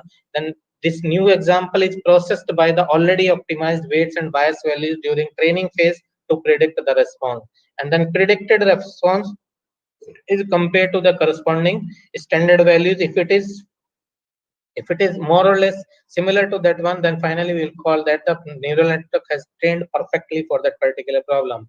If it is not there, then finally we do the adaptation in terms of synaptic rate and bias values to get a further optimized structure of that neural network model. These are the two fundamental things associated with the ANN modeling for any kind of problem. But I'm going to focus only the electromagnetic problems here. Then coming to the inside a block, like in this red mark block, what is inside that one? For that one, we have plotted one neural network architecture, that the data is flowing in unidirectional way, distributed as well parallel, in parallel. Then data is presented to input layer this side, and finally it is going to towards the output. Error is propagated from right hand side towards propagating from right side to left side. That is, we can visualize by considering the things here like this, that m dimensional excitation is applied to predict the p dimensional response. For that one, some initial values for weight matrix w1 as well as bias matrix b1, then w2 weight matrix bias values b2 are assigned to the neural network model. After that, what we need to do, that we need to calculate the output. What is the response coming out at the output of the neural network model? Now, this response, calculated response, is compared to its corresponding standard values. Then, according to that, some errors are generated at the output. Then, according to that error, then now the change in that bias values B2 and W2 is done. Then finally, accordingly, the weight values, weight W1 and B1 are also changed in that one. That this process of forwarding applications of excitation to the response side, then backward propagation of error from response side to the excitation is taking place for several number of patterns. Finally, if we get the final optimized values of W1, B1, W2, and B2, which is giving the least possible error in the response metric, then finally we stop the training process of that neural network model. Now, just a summary of the things what we have discussed in last two slides, that is the training phase as well as the testing phase. In training phase, like start, then load training data in the MATLAB. Data normalization is taken place, because in the normalized form it is very easy. It is very easy to find to optimize the networks easily in the form of normalization. Then select the network parameters in terms of hidden layers, number of hidden layer, number of neurons in each hidden layer, activation function for each neurons in the hidden layer. Then finally, some training algorithms are opted. Then initialization of the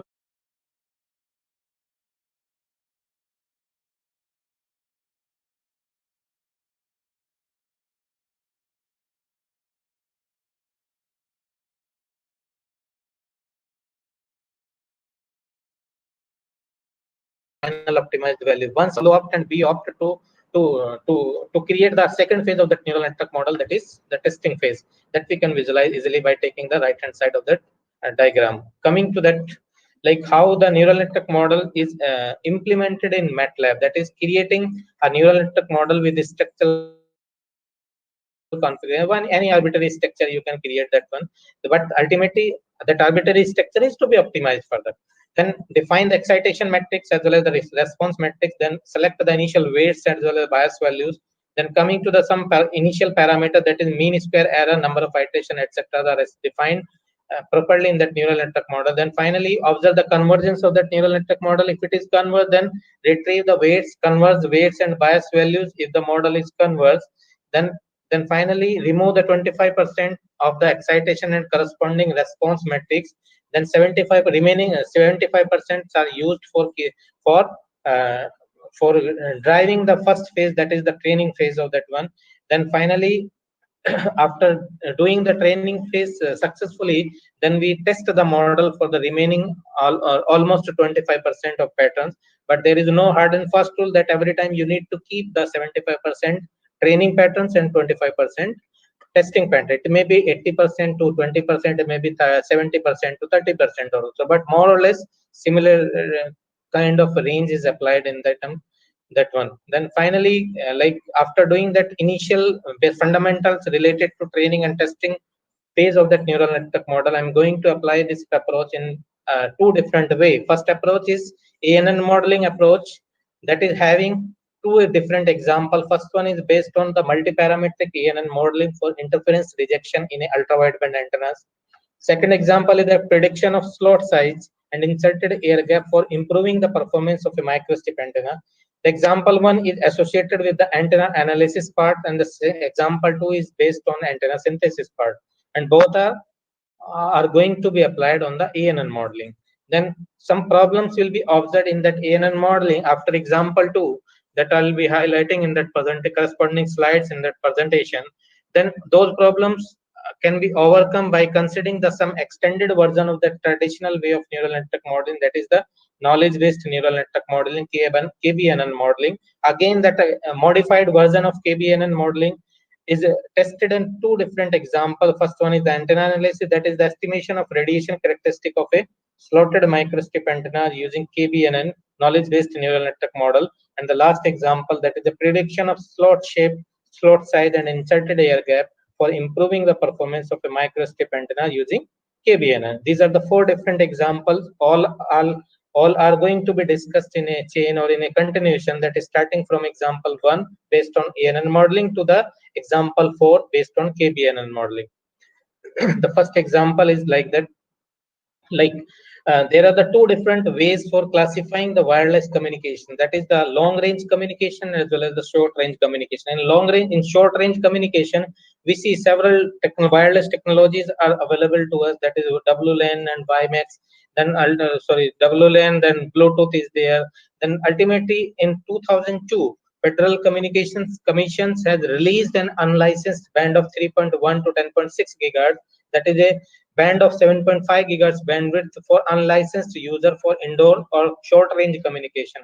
But what problem is there? If you see, if you visualize this graph, this figure here, that the green marked is basically the UWB frequency range is starting from 3.1 to 10.6.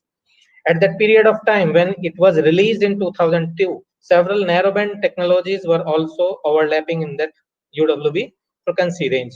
That blue mark, that is the WiMAX 3.3 to 3.6 gigahertz.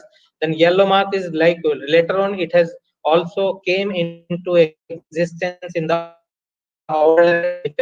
by events, that is 3.4 to 3.8 gigahertz. Then ultimately C-band satellite, both downlink as well as uplink, and X-band satellite, both downlink as well as uplink. Ultimately, these are the challenges in the ultra-wideband technology, ultra-wideband antenna technology, that when you are using the complete span of 3.1 to 10.6 gigahertz, that you need to be very much careful about the interference coming with this other narrowband narrowband wireless technologies, that is WiMAX or like C-band satellite uplink as well as downlink, X-band satellite uplink as well as downlink, and mid 5G band, that is 3.4 to 3.8 gigahertz. To overcome these challenges, interference challenges, then the concept of band notch characteristics have come into the ultra wideband antennas. This interference can be rejected easily if we use a band stop filter along with that antenna, but ultimately it was going to increase the size of the overall system. That's why a concept of inherent characteristic of band notch characteristic, inherent characteristic of interference rejections in the ultra wideband antennas have come into the picture, that we need to design an UWB antenna, ultra wideband antenna, in such a way that it should be capable for rejecting the unwanted interference coming from other noise, other interference bands, that may be the WiMAX band, C-band satellite link, uplink as well as downlink, X-band satellite uplink as well as downlink, or maybe the 5G 6 gigahertz band, 5G band. In that one, like this is an antenna 1, like that is a gradual upgradation of antenna 1 to antenna 4. This one is having the characteristic of ultra wideband antennas, that is a span of 2.67 to 10.6 gigahertz. Then finally, for rejecting the interference of 3.7 to 4.2 gigahertz, a U-shaped slot is optimized on the radiating surface. Then another U-shaped slot is optimized for rejecting the second band, that is 3.3 to 3.7 gigahertz, which is WiMAX band. Then if we come like third U-shaped slot is also inserted in that one to reject the 2.45 gigahertz to 3 gigahertz, that is LT band rejection band. Then the overall dimensions of this geometry, that is antenna 4 basically, are marked here. All these dimensions are optimized using HFSS simulation, maintained at a level of 0.6 mm. Further reduction is not possible because of several constraints observed during the fabrication process of that prototype.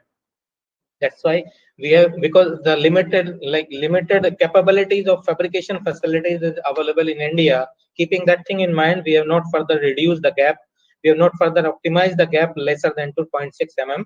That's why the rest of the things we have managed, we have smartly optimized at a gap of 0.6 mm in that way, in slot between slot 1 to slot 2 and as well as slot 2 to slot 3. Coming to the response of this geometry, that is, if we see the response of antenna 1, 2, 3, 4, that antenna 1 is having 2.67 gigahertz to 10.86 gigahertz band. Antenna 2 is having the same band, but ultimately a notch frequency is coming at the a band stop characteristic is coming, or a notch frequency is coming at that FN1 level. That is, FN1 is nothing but 3.9 gigahertz central frequency. If we then it can be taken as a range of that in that reference. Then finally, in antenna 3, 2 notches are coming to that one, that is FN1 and FN2. Then finally, if taken the antenna 4, that is finally optimized one, it is having 3 different notch characteristics at this frequency along with the UWB characteristic. Then finally, this is the finally optimized antenna geometry, antenna 4. Then if we see this one, the entire things discussed in this slide as well as in the previous one, that the excitation is 15-dimensional. 15-dimensional excitation is there, that is WF, LG, all the geometrical dimension. These are the 15-dimensional excitation to achieve the frequency response of, 5-dimensional. That is F1 is there, lower cutoff frequency, F2 is upper cutoff frequency, FN1, FN2, FN3. These are the 5-dimensional response, and this is the 15-dimensional excitation. Why? Ultimately, we need to drive a black box which must be capable for giving me the instant answer of 5-dimensional response for each applied excitation of 15-dimensional. That is the theme for further extending this work in terms of computational intelligence modeling. By changing this 15-dimensional excitation, we have generated total 1195 patterns. Out of that, 956 patterns have been used in training part, and remaining 239 patterns are tested during the testing part of the neural network model. Coming to the ANN model, that ultimately we have taken 2 different approaches. First one is having the single hidden layer, second one is having 2 different hidden layers.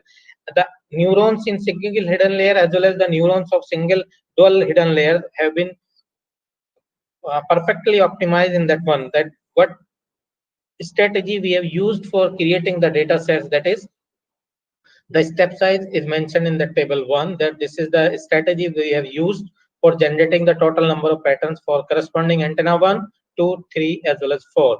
Then total 8 different algorithms have been used for optimization purpose. That is the LM2, RP, Levenberg Marquardt backpropagation algorithm to resilient backpropagation algorithm. This is the now coming to the structure, mathematical structure or the neural network structure used for this particular work. That is all, like, since yesterday, several experts have delivered the talks on neural network based modeling. Then no need to describe the mathematics behind this particular model. If anyone is interested, then he or she may contact to me later on. Then coming to that response, coming to the conclusion part of this mathematics, that the model here, number of patterns, number of neurons in that single hidden layers have been optimized as 10, and this is the mathematical expression in terms of inputs as well as bias values and weights values corresponding to. If you expand this one, then ultimately you are getting W1 matrix, W2 matrix, B1 matrix as well as B2 matrix. That one, that is corresponding to that. Like few slides back, I have described the training and testing phase of that neural network model. Now coming to that second model, the entire things can be written in terms of mathematical form by this one. If you expand this one, then ultimately you get the second kind of a structure for that one. If now final output is compared to the target values, that is mean square error is defined in that one, then ultimately our task is to optimize the mean square error for that particular problems. That is ANN modeling for this performance parameters of slotted antennas for this one. Keeping that thing in mind, several graphs have been plotted for performance sides, that is mean square performance comparison for different hidden layer, that is hidden neurons in first model, model 1, that is single hidden layer model, and the performance is observed in terms of different performance parameter due to like time constraint. I will not included the effect what is happening after 10 neurons in the hidden layers. That I have truncated this table at this level, but interested participants can go to that corresponding publication for this work. Now, if you see that one, that the 10 number of neurons is giving me the performance least possible mean square error in both training as well as testing part in that one. Then coming to that that model 2, if we see this combination that is giving me the number of neurons in first hidden layer 10, number of neurons in second hidden layer 10, then the best performance we are attaining at this particular in terms of training mean square errors as well as in testing mean square error in that case. Now coming to the activation function, that in model 1 the best performance we are getting at the hyperbolic tangent activation function, whereas in model 2 that the first hidden layer if we put at the allowed symmetric activation function and second layer in the logarithmic activation function, then we are getting the best performance in terms of MLP as well as in terms of Bayesian result. In terms of LM11 mark-ordered backpropagation algorithm as well as Bayesian regulation backpropagation algorithm. Now coming to the different algorithms, the performance of that these two models are observed in terms of different performance, different training algorithms. 8 different algorithms have been used in this particular case. But the best performance we are getting in first model with LM and second model with BR. Now final optimized model, that is second model is this one and having this performance, and first model is having this performance, which is giving the least possible error in these two cases for that given problems of that one. Now coming to the validation part, that the prototype, finally optimized prototype of antenna 4 is fabricated and then the experimental validation. If we see, if graph see that maximum points are in the convergence side to the simulated part, only few points are mismatching to that one. That might be because of the errors observed during the fabrication process as well as at the time of measurement also. Then this is the radiation patterns performance comparison for these two, for this model to H plane patterns as well as in E plane patterns at two different frequencies, 2.45, 2.41 gigahertz in E plane as well as in H plane. Now coming to the conclusion, coming to the tabular form of the performance comparison of this particular model, that you can visualize easily that ultimately this is giving this particular combination of model 1 and model 2 are giving the best possible performance in that particular structure of that neural network model. Now coming to the second example, that is maximum things of this. In this example, I am going to skip based on that that I have already explained in terms of that example 1. That is the synthesis model. Synthesis model of that ANN, synthesis model using ANN, that is prediction of slot size and inserted air gap for improving the performance of rectangular microstrip antennas using artificial neural network. Coming to that one, that the overall geometry for that particular case is there. If we see this geometry with this optimization, because this geometry has been taken from already published work of someone else, then we have further modified the geometry to improve the performance of this one. At the time when we did the simulation for the geometry, then we observed that the overall performances of this geometry was not good, was not up to the mark as we are expecting for that one. That's why the performance of this reference geometry was further optimized, further improved by taking an air gap between substrate and the ground plane. That the air gap is optimized in that way. Effect of that air gap on the performance. By doing that one, then this is the top view of that slotted geometry. This is the top view, this is the side view of that one. If we see that that this is the cross slotted asymmetrical cross slot, that why we are calling that asymmetrical, because x1 dimension and x2 dimensions are different, y1 dimension, y2 dimensions are different. That's why a combination of that asymmetrical cross slots can be seen here in this figure C. Then a specific case we can drive in terms of figure D, E, and F. Here, if all 4 dimensions becomes equal, then we will get the square slot. If these 2 dimensions are there, y1, y2, x2 are changing at the, but there is no values of x1 and y1, then we will get the longitudinal slot behavior. Similarly, we can observe the performance in terms of transverse slot behavior. Keep all these 4 different slotted geometries in mind at the time of generating the patterns in simulation, during simulation. Like all the dimensions mentioned here are optimized between 1 mm to 50 mm, and the air gap inserted between ground plane and the substrate sheet is optimized between 1 mm to 10 mm. These are the strategy for generating the training and testing patterns for that one. Then coming to that ML neural network parts of that one, then traditional neural network model which we generally use at the time of for different antenna problem, that is this one, that the finally optimized structure is 10 56 56 5 for this one. How it is coming, then no need to describe here, as they have already discussed in previous example that how this is optimized structures is coming for an antenna related problem. 10-dimensional excitation is applied, that is dual resonance, dual frequency gain, dual frequency directivity, dual frequency antenna efficiency, dual frequency radiation efficiency to get the slot size. Slot size is defined in terms of what? That is x1, y1, x2, y2, and the inserted air gap is defined in terms of t. Ultimately, the 5-dimensional response we need to get for the given 10-dimensional excitation. That is the overall simulated performance, that dual resonance is varying between 1.5 gigahertz to 3 gigahertz, where all other parameters are mentioned here, that how these the minimum maximum span of variations for corresponding to excitation is mentioned here. Then finally, some specification for this neural network model, optimized specification that I have highlighted here, that the optimized weights and bias values we have taken in terms of -1 to +1 value mean square error. Number of training patterns have been used as 1000 and testing patterns for 350 pattern.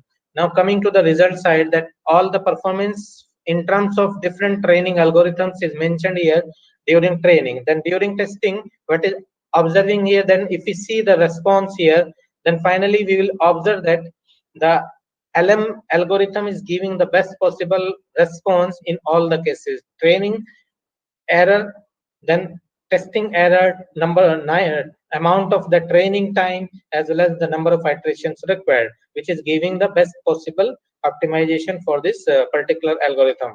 Then finally, coming to the simulated as well as predicted results comparison, these are the simulated values corresponding to x1, then predicted values predicted values obtained by that neural network model are coming. If you see that these are more or less very close to the simulated counterpart for that one. Now ultimately, what we have done in this particular example, that the 10,000 number of patterns have been used for training purpose and 350 patterns for the testing purpose. Now here it is compared only a specific set, that what is happening corresponding to 38 mm, then its corresponding predicted value is 37.9209. Now the same amount of error we are getting for the remaining 999 patterns or not. It means, and now if we create a tabulated form, for the remaining 999 pattern, then it will be quite lengthy process. Then keeping that thing in mind, then the stochastic behavior is applied for observing the performance of that neural network model, that is in terms of mean as well as in terms of standard deviation. If the mean values is is nearby to that one, then finally at 0 take the coefficient of variation that is defined as the ratio of standard deviation to the mean value. If the COV, coefficient of variation, is nearby to 0, then you will call that the overall performance is uniformly distributed. The errors obtained in all 1000 training patterns as well as 350 testing patterns is uniformly distributed. If it is not there, like this is suppose nearby to 0, this is nearby to 1, then we will have a conclusion that this corresponding to second parameter, the model is not working perfectly.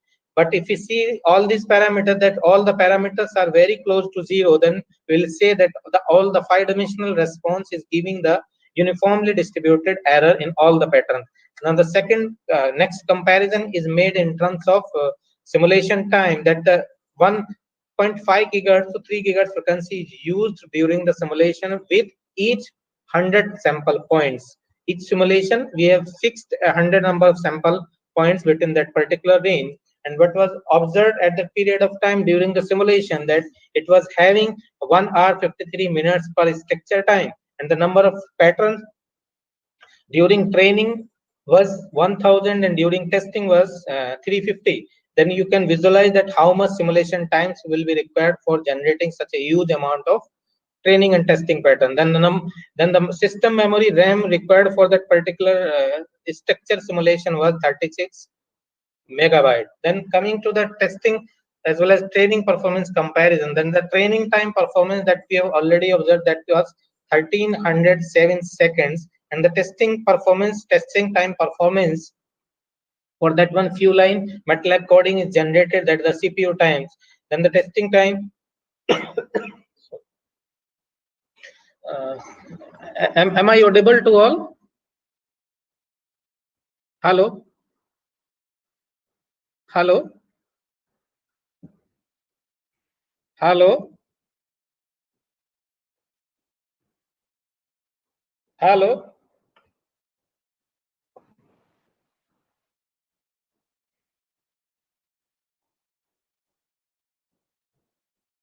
Hello?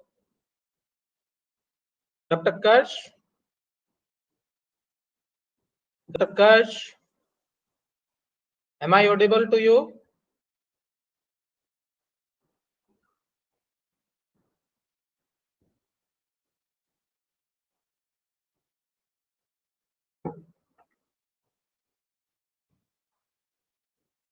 I'm not getting any response.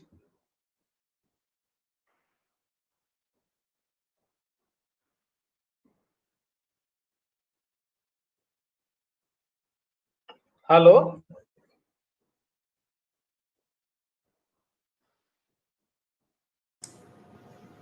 Yes, sir. Hello? Hello.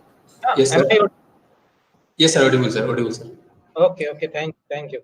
Okay, sir. Like for testing time performance, we have written few lines MATLAB coding for that one. By doing this process, then finally we can visualize the testing time of that neural network model, which is coming out to be 53 milliseconds for that particular problems. Then the required memory space for training is 29 kilobytes and 1.4 kilobytes for testing. Then if we compare this one, that the during simulation, the 36 MB memory space was required, but in the training and testing of that neural network model, it is requiring very less amount of memory space, as well as the testing training time is like 1300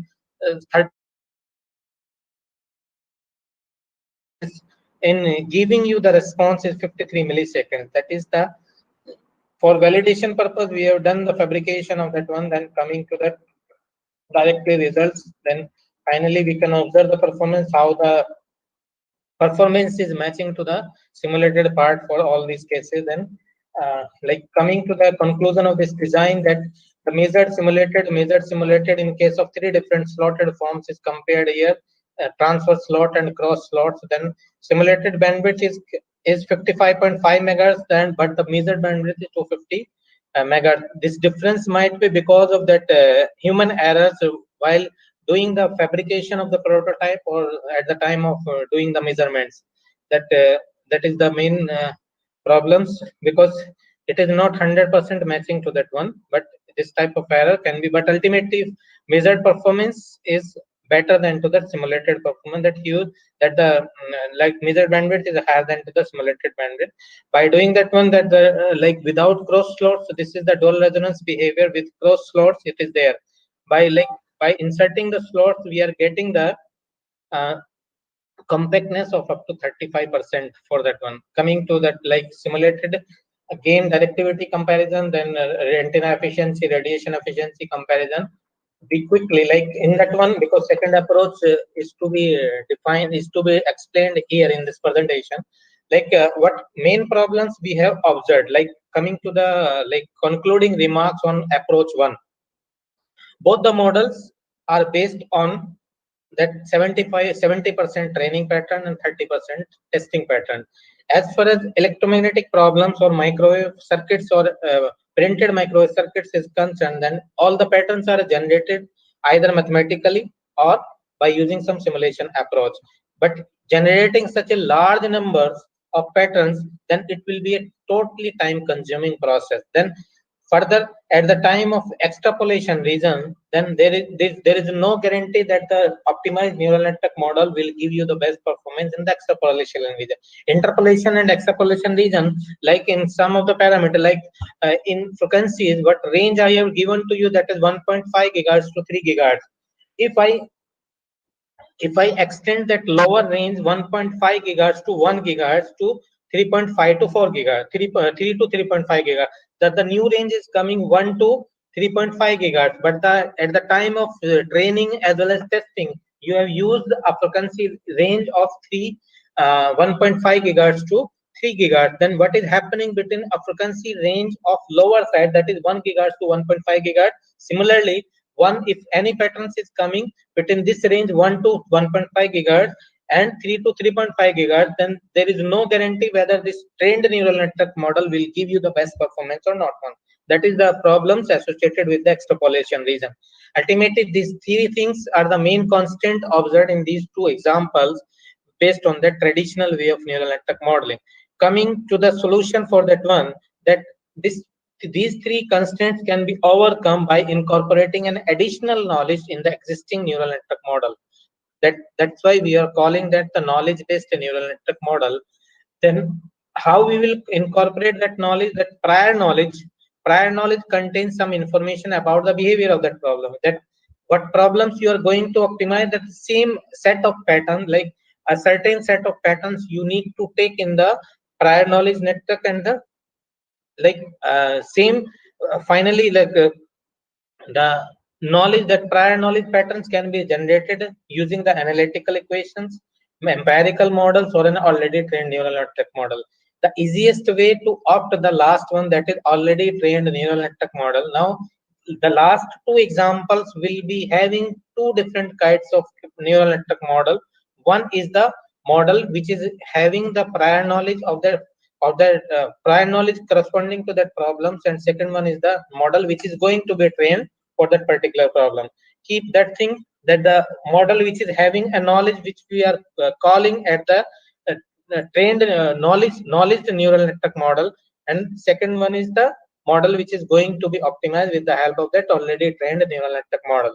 Then keeping that thing, that how the structure will be changed, that is the first one, that entire things is like this is the structure of that neural network model which we have discussed in previous two examples. Here we have taken another neurons here. The input is similar to this EI matrix, and the output is distributed here to the hidden neurons. That a weight matrix is coming here, that is W knowledge, along with that initial weight WJI and WQJ. Then what will be the what will be the effect of that one, that we will observe in the coming slides. Then this model we are calling at the fine model, which is going to be trained with the help of some already trained neural network model. This is the very rough model. If you see the performance of this model, it is very rough response we are getting here. But when we incorporate this model here, then the performance of this model is improved. Then there are the two ways for incorporating this prior knowledge into this one, that is the this one prior knowledge input, this thing, or either in terms of that direct model like R matrix you can apply here, then or you can take this coarse model output is compared to the simulated corresponding matrix, and the difference can be propagated. The difference can be propagated here. That is up to you. That is a difference method as well as PKI, prior knowledge input method. These two methods are very much popular problems. Then coming to that, this is the mathematical part, coming to that last equations here, because all these things are very common as far as neural network modeling is concerned. That in case of previous case, what was that updated weight is the function of old weight with this matrix. But here another matrix is coming here, that is W knowledge. W knowledge is nothing but that is this one, this matrix. By incorporating this W knowledge matrix, then the performance of this model is further improved. Then based on this knowledge-based neural network approach, then we have created another two examples, that is one for analysis and another for synthesis part. Now quickly I need to finish these two examples in that one, because already around 1 hour is already over, then hardly I'll take maximum 15 minutes to finish these two examples.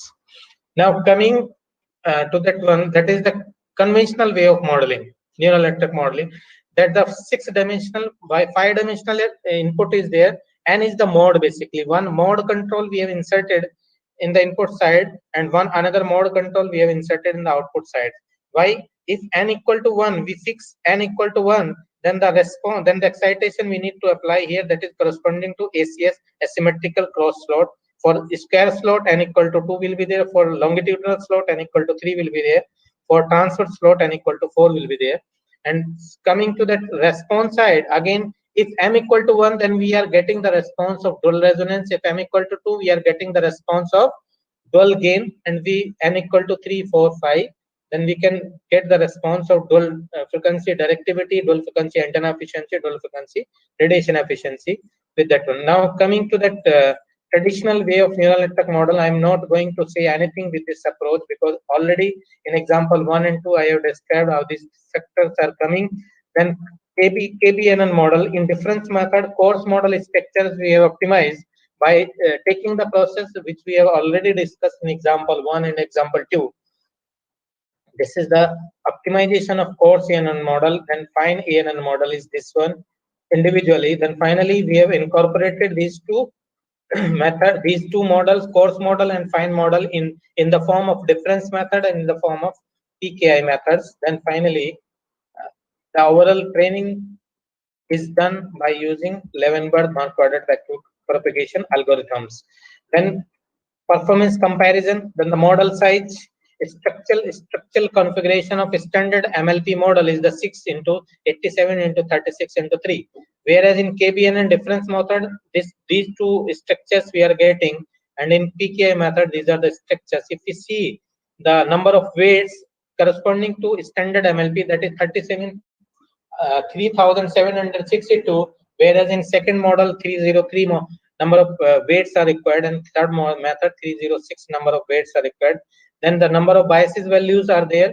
Now if we see, if we take a combination of these two, if we take a KBNN difference method, then the number of required weights is only 303 and the bias values is 34. Whereas in PKI method, these are the 307, 306 and 30. If we make a comparison percentage reduction here, then it is coming out to be that then only 8.05% weights are required in case of difference method, and 8.13 weights are required in case of PKI prior knowledge input method. Whereas the number of biases required for that one is only 26% and 23%, 27% and 24% corresponding to difference method and PKI method. Now, as far as accuracy, this is the traditional way of considering the 70% training patterns and 30% testing patterns. Then the performance of these three methods, you can visualize that. In first case, we are getting that this much amount of error, percentage error. In difference method, it is drastically reduced by taking a criteria of 70% training pattern and 30% testing pattern. In third method, that is further reduced, but more or less these errors are similar to each other, because there is no much difference between 9.98% and 0.93%. Take it like a similar kind of behavior we are getting in case of difference method and PKI method, but it is drastically, it is very, very small as compared to standard MLP model. Coming to that second criteria, that is we have made 50% training pattern, 50% testing pattern. Then finally, if the number of training patterns are reducing, number of testing patterns are increasing, then what is happening to the standard MLP model? That is 4.83% error is increased to 9.85%, and here it is increased up to 14%. Then in second case, the 0.98% is slightly increased to 1.15%, and in PKI method it is 0.93% to increase to 1.08, but more or less it is similar to previous kind. Coming to the third category, we have made training patterns at 40% and testing patterns at 60%. Then finally you observe the difference that in standard MLP model, which we generally use in that way, then the error is drastically increased from 4.83% to 14.27% in training, and similar kind of behavior you can observe in case of testing part. This is the error comparison with that one. The same things what we have discussed in previous tabular form, the same observation we can visualized in the graphical form here. Then the like same another way of average testing error versus number of patterns. Then coming to the last example, that is prediction of slot shape, slot size, and inserted air gap of a microstrip antenna using KBNL. Coming to that like similar way, that here what we have to do, we need to apply the 10-dimensional excitation to predict the slot size, that is 4-dimensional, and the 1-dimensional, that is what slot shape. Slot shape is out of 4, which one is to be predicted here, that is either ACS slot, square slot, longitudinal slot, transverse slot, and the 4-dimensional dimension, then the air gap, that is AG.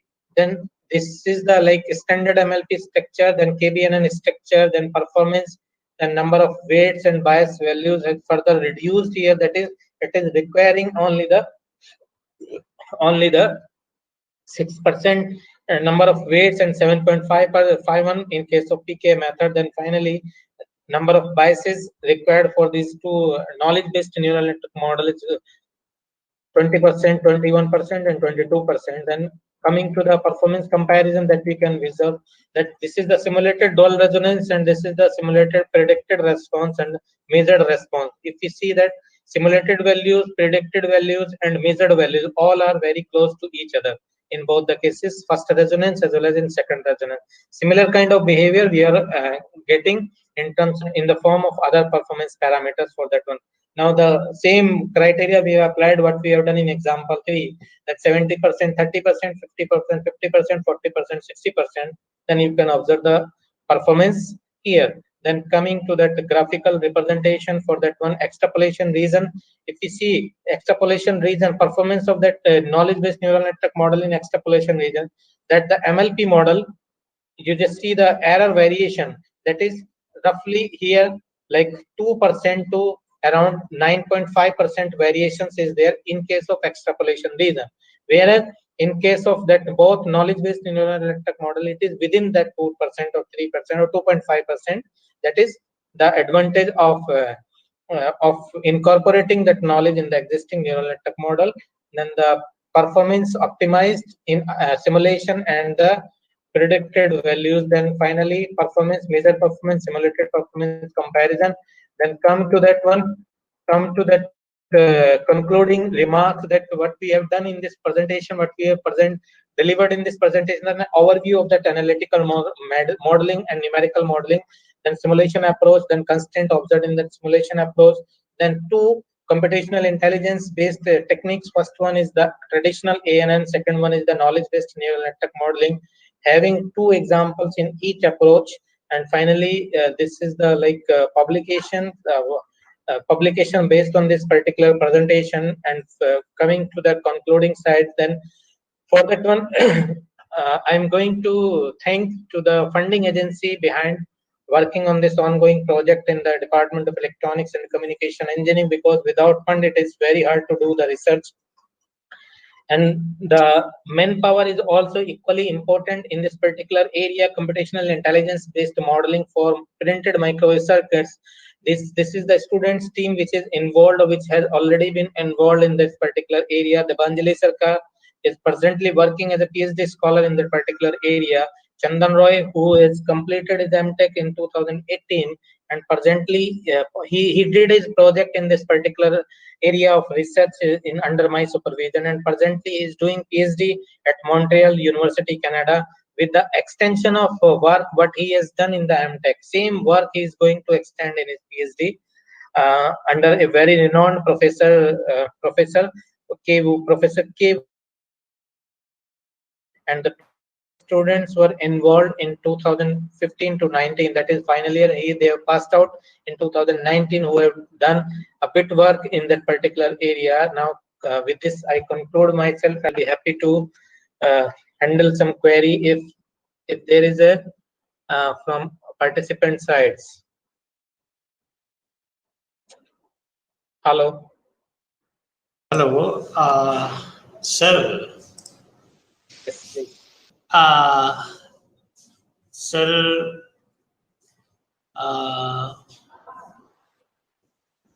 due to the long sessions, the query on some chatting box, sir. Sir, it will be better.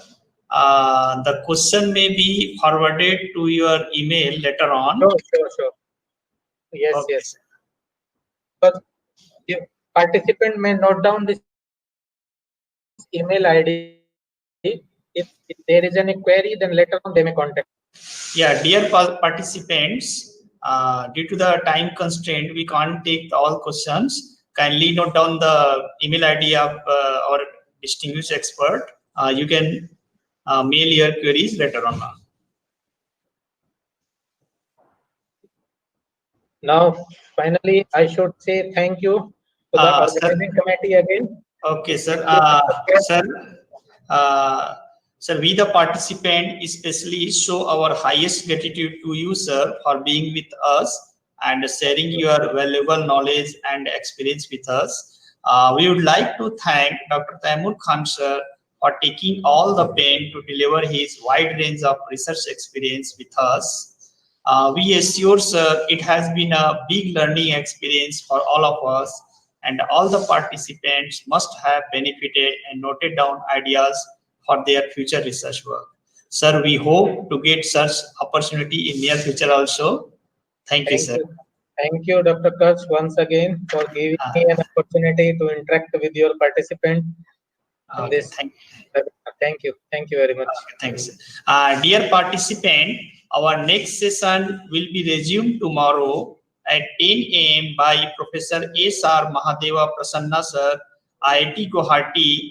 The topic of the speech is speech processing using deep learning, and the YouTube link channel already I have shared with you. And any doubt on that, directly you can go to the YouTube and you can write an IT Silger official YouTube channel, and you can find live session tomorrow. And we have also written the link on our chat box. Okay, thank you. And once again, thank you, sir. Thank you, Dr. Kurz. Thank you once again.